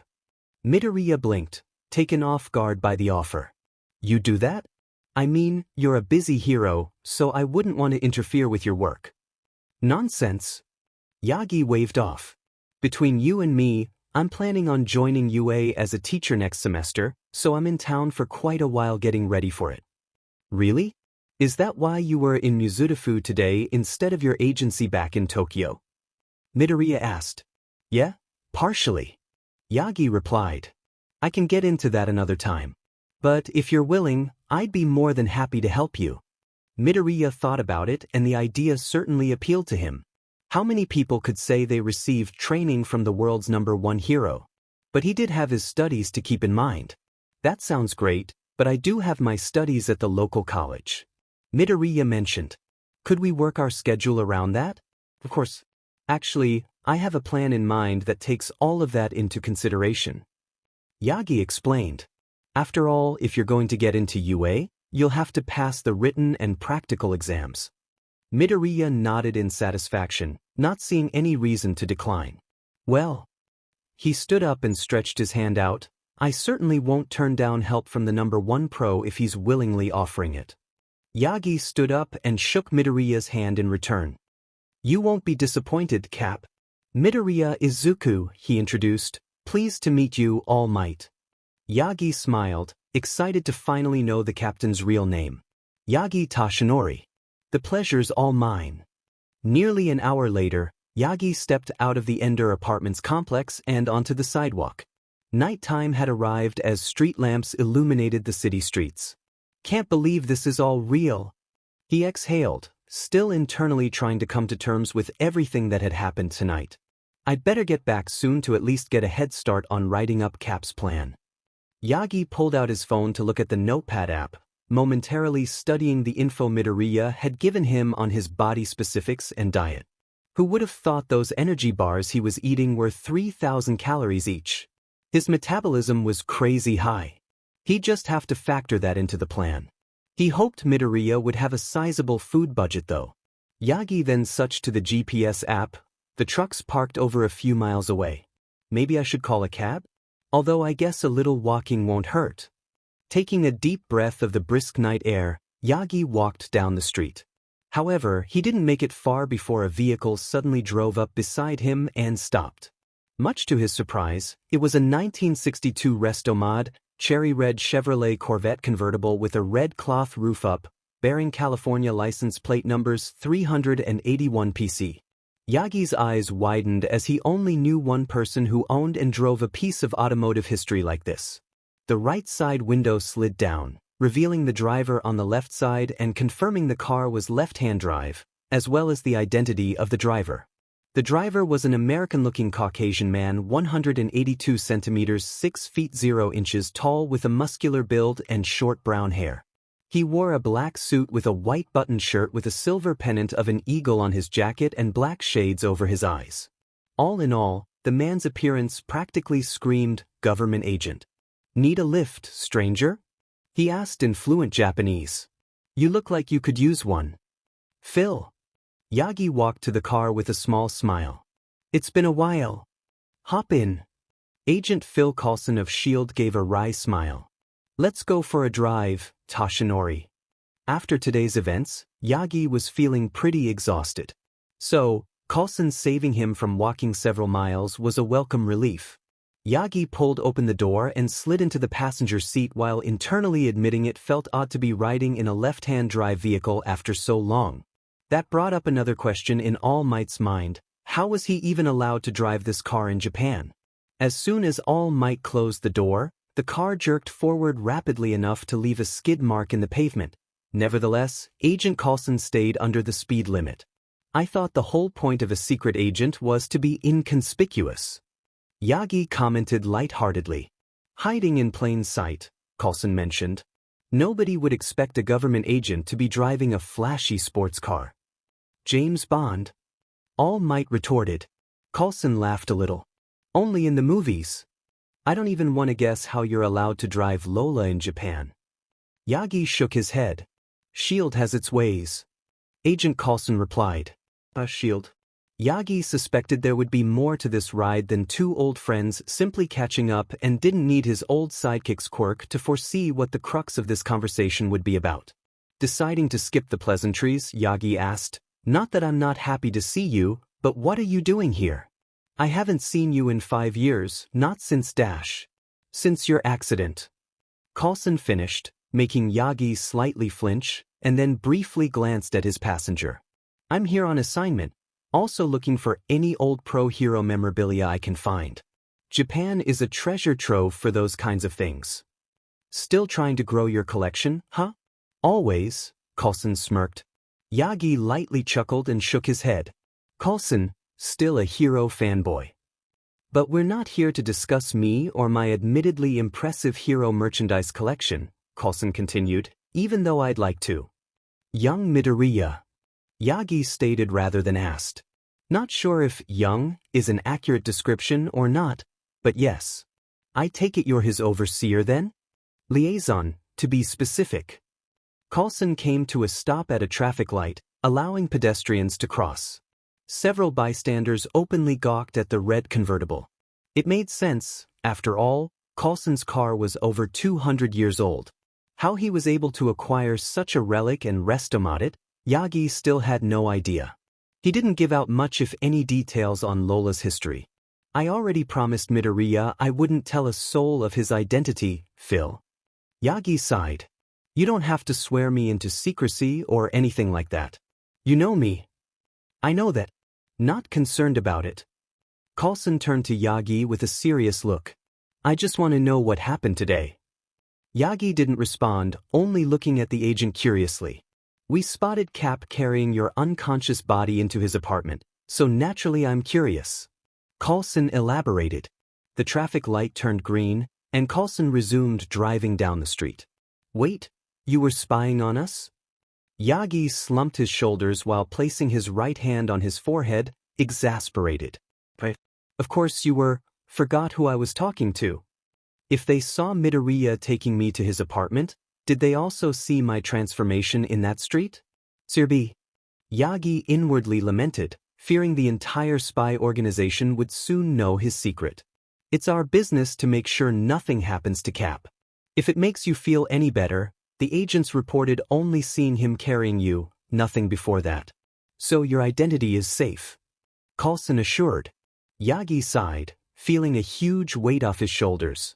That's good to hear. You're the only one I can trust in your organization. No offense to the director and everyone else. You know Director Fury would die before giving away your secret to anyone. Coulson pensively mentioned. He knows how important it is. I know, it's just well. Yagi wasn't sure how to say how he felt about the enigmatic director without coming off as too aggressive. His secrets have secrets? That's actually a good way of putting it. Yagi admitted. Fury's secrets aside, Coulson's such topics away from his boss and friend. Cap went off his usual route today and our undercover agents lost track of him. Then the whole thing with the sludge villain went down. He glanced over to Yagi, pulling his shades off. He knows your secret, doesn't he? Yagi sighed. He knows I'm All Might, yes? If it isn't too much trouble, can you please share what happened today, Toshinori? How did you and Midoriya meet? Coulson asked politely. Yagi spent the next several minutes explaining to Coulson the circumstances behind his encounter with Midoriya. Starting from his pursuit of the sludge villain, saving Midoriya from said criminal, Midoriya hitching a ride on his leg, his secret being revealed on the rooftop, how the villain escaped, and finally witnessing Midoriya's heroic actions against the sludge villain. He then explained how his second meetup with Midoriya unfolded, and finally learned the legendary captain's true identity. Coulson had taken the story in stride, but his visage darkened upon hearing how Midoriya was almost killed by the sludge villain. It seemed he would need to have a long, unpleasant discussion with those Level 3 agents tasked with watching Cap. As soon as Yagi finished, the Level 7 agent nodded. I see. Explains why Cap didn't want to give details earlier. He didn't want to risk giving away your identity and condition. I suppose I should let him know that at least you and the director know of my condition and there's no need to hide it from you. Yagi noted. Thank you, Toshinori. I assure you that today's blunder on our end won't happen again. I'll make sure of it. Coulson's tone was dead serious, making Yagi a tad nervous. He hoped Coulson wouldn't be too hard on whatever agents were tasked with overseeing Cap. Also, did you really pass out? Coulson teased. Yagi visibly sweated. Let's not dwell on that. He shouted in embarrassment.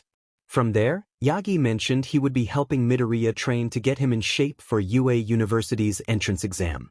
In addition, he pointed out Midoriya's food budget would likely need to be increased to compensate for the extra food he'd be consuming. Coulson was very understanding of it all. After receiving directions from Yagi, they finally arrived at the location of his parked white pickup truck. Thanks again for the lift, Phil, Yagi said while climbing out of the car. Anytime. One more thing, Toshinori, you were planning to make him your successor, weren't you? Coulson inquired seriously. Yagi lightly gasped in surprise. How did you? Wasn't hard to figure out, and honestly, I can't blame you for considering him. Did you ask him? No. Yagi shook his head. It wouldn't be right.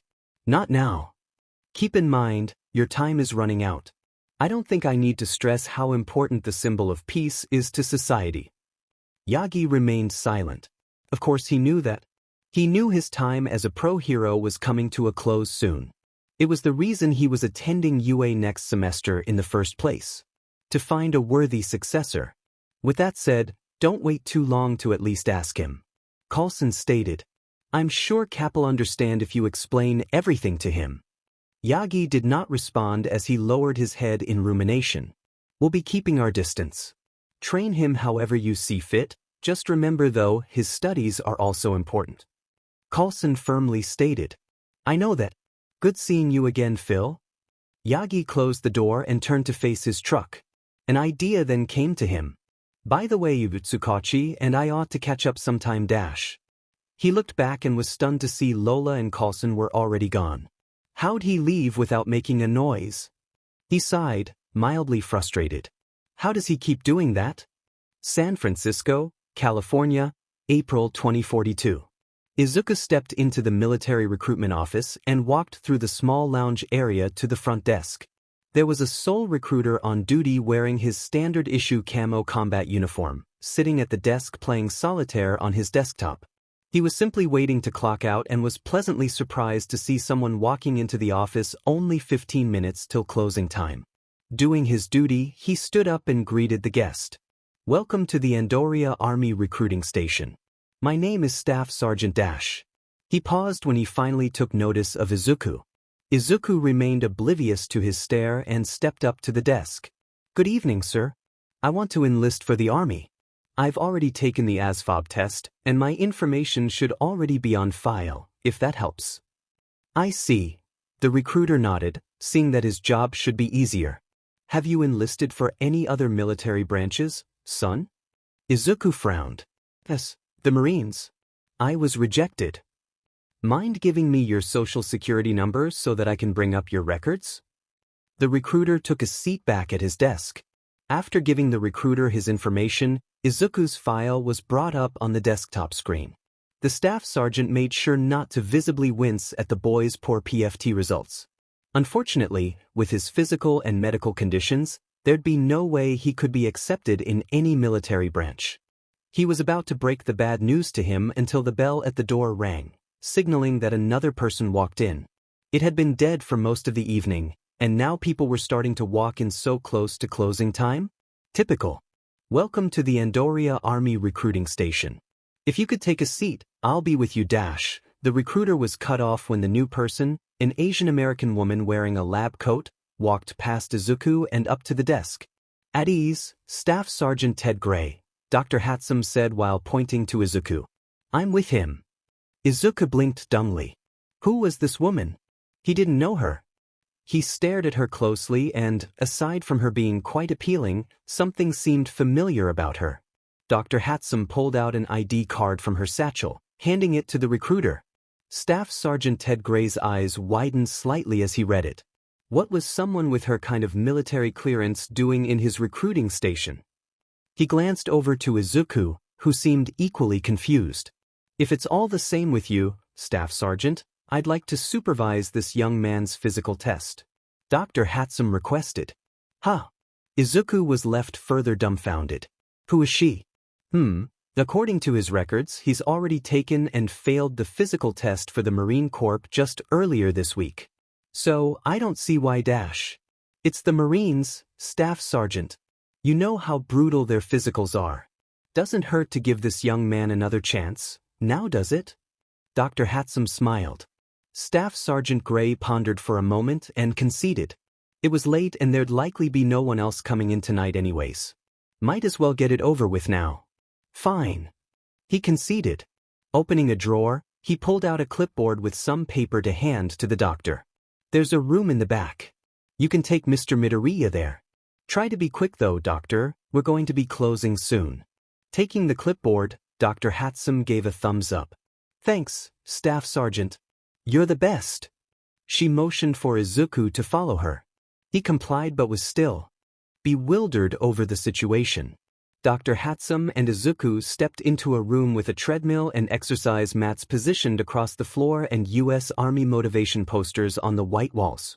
"All right, Mr. Midoriya, or do you prefer Midoriya-san?" Dr. Hatsum asked, a Japanese accent present in her voice. Izuku is fine," he replied. "You from around here, Izuku?" "Well, I was born in Japan, but my mom and I moved to Fresno when I was 3. Izuku explained. "I am an American citizen, if you're wondering." "Good thing you guys moved from Japan when you did," Dr. Hatsum grimly thought before refocusing. Sorry if I sound rude, but who are you?" Izuku asked, confused. "Up there at the desk you acted like you knew me. But I don't believe I've ever met you." "Oh, silly me. Where are my manners?" She laughed awkwardly. Composing herself, she held out her hand. "Dr. Teruko Hatsum." Izuku shook her hand. "Izuku Midoriya. Pleasure to meet you, doctor."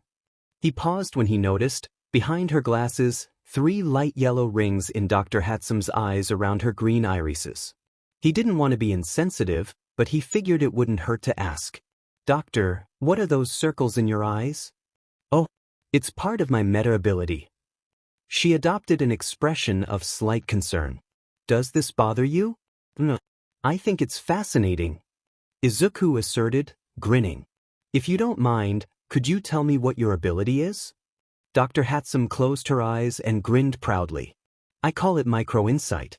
It allows me to zoom in on objects at the microscopic level and provides me a solid understanding of that object's inner workings, whether it's organic or not. Pretty cool, right? Opening her eyes, she was taken aback to see Izuku briskly scribbling notes down in a notebook. Fascinating, a meta ability like that is perfect for the science field. I wonder what the limit is on how far you can zoom in on something. How long can you zoom in? Does it cause eye strain if you use it too long? How much knowledge do you gain from the object? Do you acquire more insight the longer you look at it? Is it possible to gain absolute knowledge on it? He continued to murmur. Dr. Hatsum blinked twice, sweat dropping. Whoa, this kid sure is analytical. I'd be impressed if it wasn't kind of creepy. Also, where'd he get that notebook? She internally mused. Izuku suddenly gasped as his eyes widened in realization. Wait, hold on, you're the Dr. Teruko Hatsum? You've heard of me? She pet an eyebrow. Have I? His eyes sparkled in amazement. You're one of the world's most renowned scientists when it comes to the study and understanding of meta abilities. I've read both volumes of your book. I'm actually getting started on volume 3 soon. And you? Understand it? She was definitely surprised that a teen was able to understand her writings. It certainly wasn't directed at the average reader. Of course. You've proven that not all meta abilities are the same even if they share similarities. They're unique to each individual. And each ability stems from a quirk factor, as you dubbed it, encoded in a person's genes. It's very fascinating stuff. He exclaimed excitedly. I can't believe I'm actually meeting you in the flesh. He then groaned and face-bombed in frustration. Shoot, if only I brought my books for you to sign. Putting aside his muttering, Dr. Hatsum was impressed by Izuku's intellect. She glanced at Izuku's notebook in curiosity.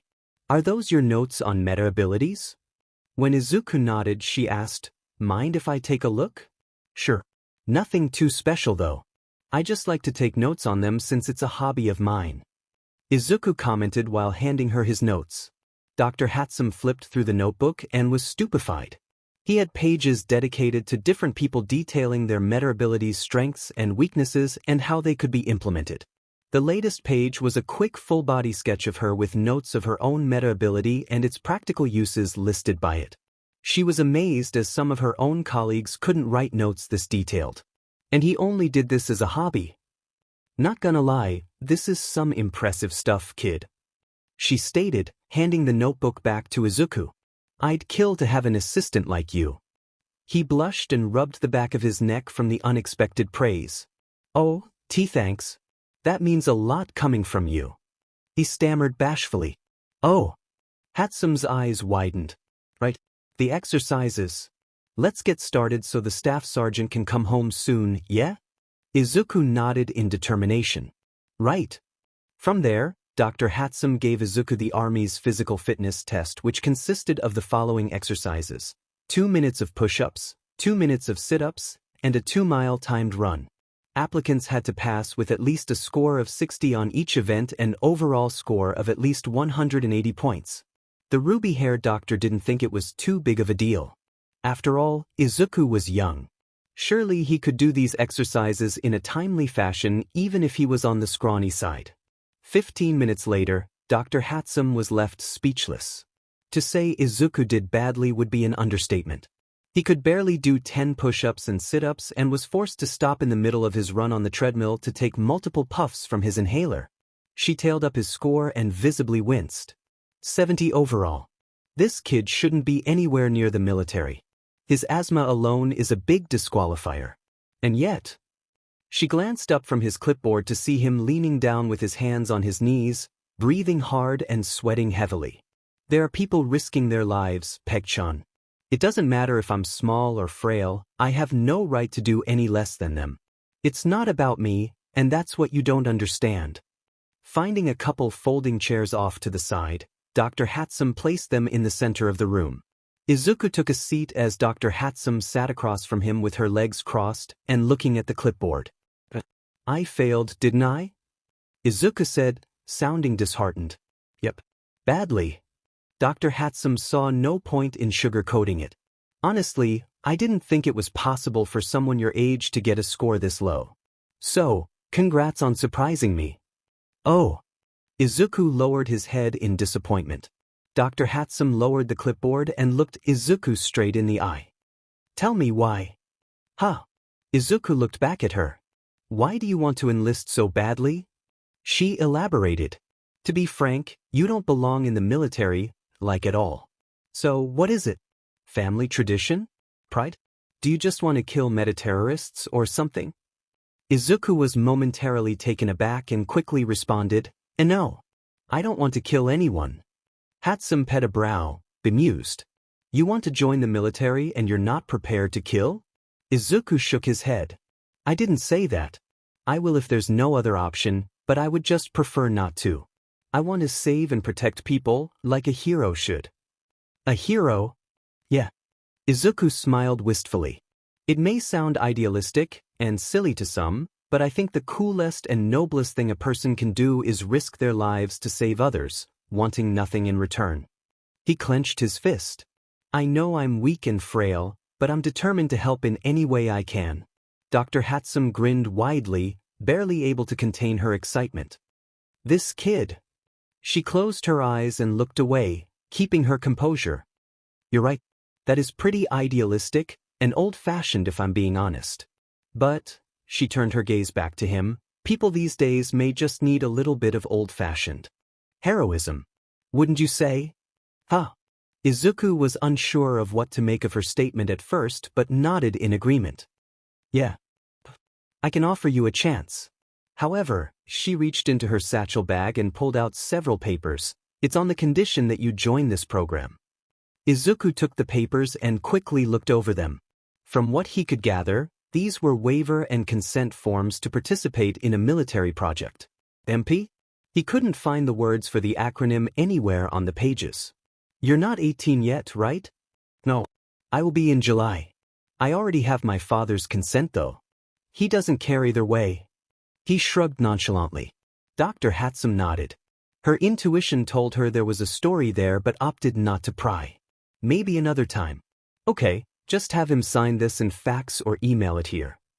She handed Izuku a detailed form for parental consent. Just know that if you are brought on board, you'll be sworn into secrecy. Dr. Hatsum explained, sounding serious. This is a very important project and I won't lie, we need worthy and willing candidates badly. I wonder what this is for exactly? Izuku internally wondered. It sounds like a big deal.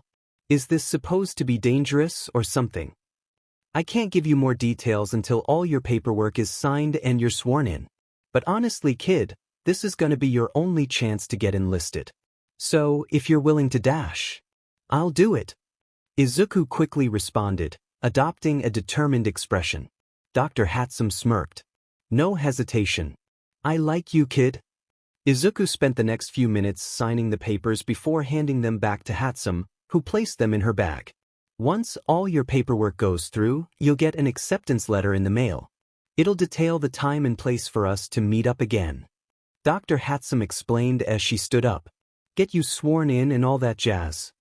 Izuku was trying to keep his composure but couldn't hold back a few tears. Thank you, Dr. Hatsum. I promise. I won't let you down. Don't thank me just yet, kid. She shot him a roguish smirk. You haven't entered the crucible yet. The what? Izuku blinked in bewilderment. But in any case, she smiled, welcome to the army, soldier. Izuku felt a sudden rush of emotions at that sentence. He couldn't contain the bright smile from his face and the waterworks flowing down it. He had accomplished the first step toward his goal. Mizudafu, Japan, April 2196. It was breaking dawn at Takoba Municipal Beach Park, 4:45 a.m. to be exact. The sun's yellow rays peeked over the eastern horizon across the ocean, providing a magnificent orange sheet of gleam against the blue darkness of the concrete jungle. The waves crashed against the sandy beach, depositing several empty metal soda cans. The cans, however, were lost amongst the mountains of garbage and scrap piled across the coastline. It was essentially a scrapyard with an oceanfront view. Yagi Toshinori pulled up in his white pickup truck and parked in front of the beach. He stepped out wearing baggy black sweatpants, a loose blue shirt, and white shoes with a black backpack slung over his shoulder. Looking out at the heaps of junk, he whistled in amazement. The pictures online didn't do the scale of the garbage on this beach any justice. Yes, this will do splendidly for Cap's training. He nodded in satisfaction. He proceeded down the sidewalk toward the stairway that went down to the beach and was surprised to already find Midoriya by the stairs doing military-style push-ups. Young Midoriya? He corrected himself, not wanting to risk blowing Midoriya's identity. "Good morning, Yagi-san." Midoriya replied in English, finishing a few more push-ups before jumping to his feet. He wore a black sleeveless workout shirt with the U.S. Army logo in the center, dark green sweatpants, and red work boots with black laces and heels. A pair of dog tags hung around his neck. To Yagi's perspective, Midoriya's muscles appeared to be fairly well-toned even though he was technically experiencing muscle atrophy. He could only imagine what he'd look like after he had gotten back in shape. "Please, Toshinori is fine. You're certainly early. Meet-up time is 5 o'clock. Yagi pointed out, replying in English as well.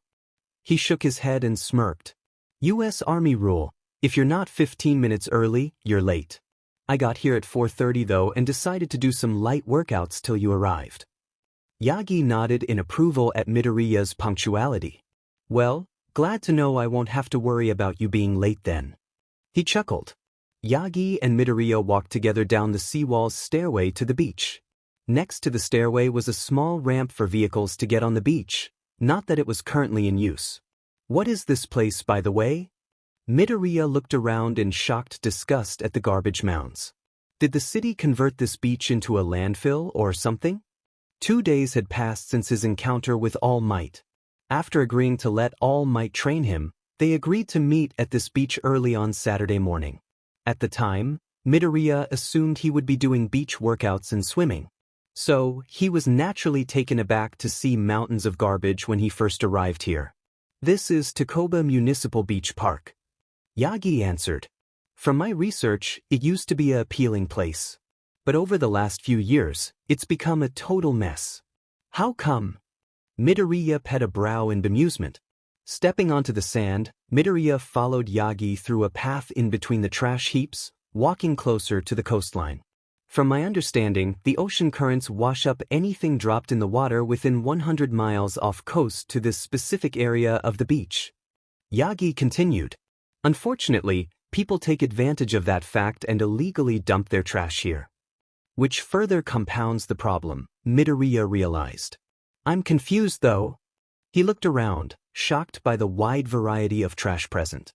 There were far more than just standard everyday trash items. There was a plethora of junky appliances such as AC units, water heaters, fridges, microwaves, stoves, etc. Much to his shock, there were also a few abandoned vehicles too, and was that a freaking bulldozer hidden under that pile? How come the city hasn't tried to clean this place up? Or even any of the local hero agencies? The Verdette inquired. This would be a great community service project. The city doesn't feel it's their responsibility to spend public funds on a massive cleanup project like this. Yagi frowned slightly. As for the hero agencies, well, most pros these days are focused on showing off and catching flashy villains. Because of that, projects like these go mostly unnoticed or flat out ignored. Midoriya frowned at that, feeling annoyed. Right, makes sense. Not really much money or any glory to gain from doing a massive cleanup project like this. He understood pros needed to be paid like anyone else, but the criteria for earning higher wages was really bugging Midoriya. Catching criminals wasn't the only thing that mattered in heroism, after all. All Might's body expanded into his muscle form, his clothes fitting him perfectly. Until today, that is. Your mission, soldier, is to clean up the beach and restore the coastline to its former glory. He placed his hand atop a nearby industrial fridge and pushed down, easily crushing it like a soda can. The sun's early morning rays shone through the opening in the heap. That'll be your first step into becoming a modern hero, Captain. Midoriya looked around at the landfill in realization. Moving all the heavy debris and garbage will help re-strengthen my muscles. It'll also be great community service too. He smiled. All Might smirked and gave him a thumbs up. Exactly. You'll get more out of this than just lifting weights in a gym. Real-world muscle growth. Community service is very important too. It's good to get back to the basics of heroism, even if it is kind of boring. Still, with just me, this won't be an easy mission. Midoriya pointed out. I've got my work cut out for me. Yes, but you want to get into UA University, right, Cap? Well, UA has the toughest hero course to get into. You'll need to be at your absolute best in order to stand out. Right? Midoriya gained a determined look. I've missed so much time already. I'll have to work so much harder than anyone else, and I've only got 10 months until the entrance exam. Not to worry, Cap. All Might pulled out sheets of paper from his pocket. I've got you covered with my aim to pass, American Dream Plan. Follow this to the letter and the beach will be cleaned up just in time. Midoriya took the paper and quickly read over the proposed plan and, needless to say, he was quite impressed. All Might had put a lot of thought and consideration into it. He had meticulously scheduled his college and study time, proper diet and meal time working on the beach, and reserving a recovery day on Sunday every week. Wow, you even got my sleep scheduled too. He noted. Nice work. Thank you. Also, no offense, but your Japanese is shaky at best. For now on, you and I will only be conversing in Japanese going forward. All Might placed his hands on his hips. After all, the best way to learn a language is to be constantly immersed in it. Midoriya nodded in understanding. He was in Japan, so if he was going to live here long-term, he needed to speak and write the language like it was second nature. The best way to do that was to speak it constantly. Understood. He replied in Japanese. I won't lie, this is going to be super hard. I may not need to ask this, but I will anyway. Are you up to it? All Might asked in Japanese. A confident smirk grew on Midoriya's face. I was in the army, All Might. Practically live on plans like these. I got this. He clenched his fist. All Might nodded in satisfaction and smiled brightly. Well then, let's get started. Later in the morning, Midoriya was hard at work in his first step to clean Takoba Municipal Beach Park. He pulled at ropes that were wrapped around the base of a large industrial refrigerator before squatting down and sliding his arms through the rope loops and tightening them against his shoulders. With a deep breath, he pulled hard against the ropes. All Might, while in his muscle form, watched Midoriya drag the refrigerator nearly 50 meters across the sandy beach as he casually sat atop it. Reaching the seawall with several grunts of exertion, Midoriya pulled the fridge up the concrete rampway and to the street at the back of All Might's truck before stopping. The ropes went slack as he fell to a knee, breathing heavily with sweat dripping down his face. All Might jumped off the fridge and clicked a stopwatch in his left hand. 2 minutes and 35 seconds. 10 seconds slower than your last run. He informed while glancing over at the multiple items stacked by his truck that included another fridge, several industrial AC units, and a couple stoves.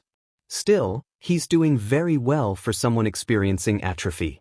Well, he breathed, extra 600 pounds, with you sitting on top. 274 kilograms 604 pounds, Yagi corrected using the metric system, and I've actually lost weight.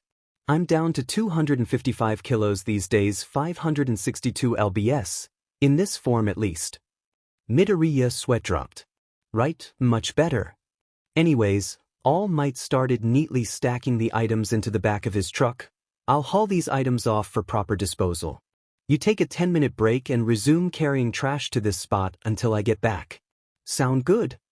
Yes, sir. Midoriya straightened up and gave a salute. All Might laughed heartily at that response. After loading up his truck and making sure there was no one around, he reverted back to his skinny form and drove away. Midoriya walked to the top of the stairway, taking a moment to gaze at the mountains of trash that remained. Despite the 2 hours of hard LBR, he hadn't made a dent in it.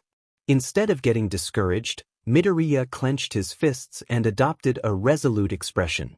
The most worthwhile things in life are always the hardest. I'll finish cleaning this beach with time to spare.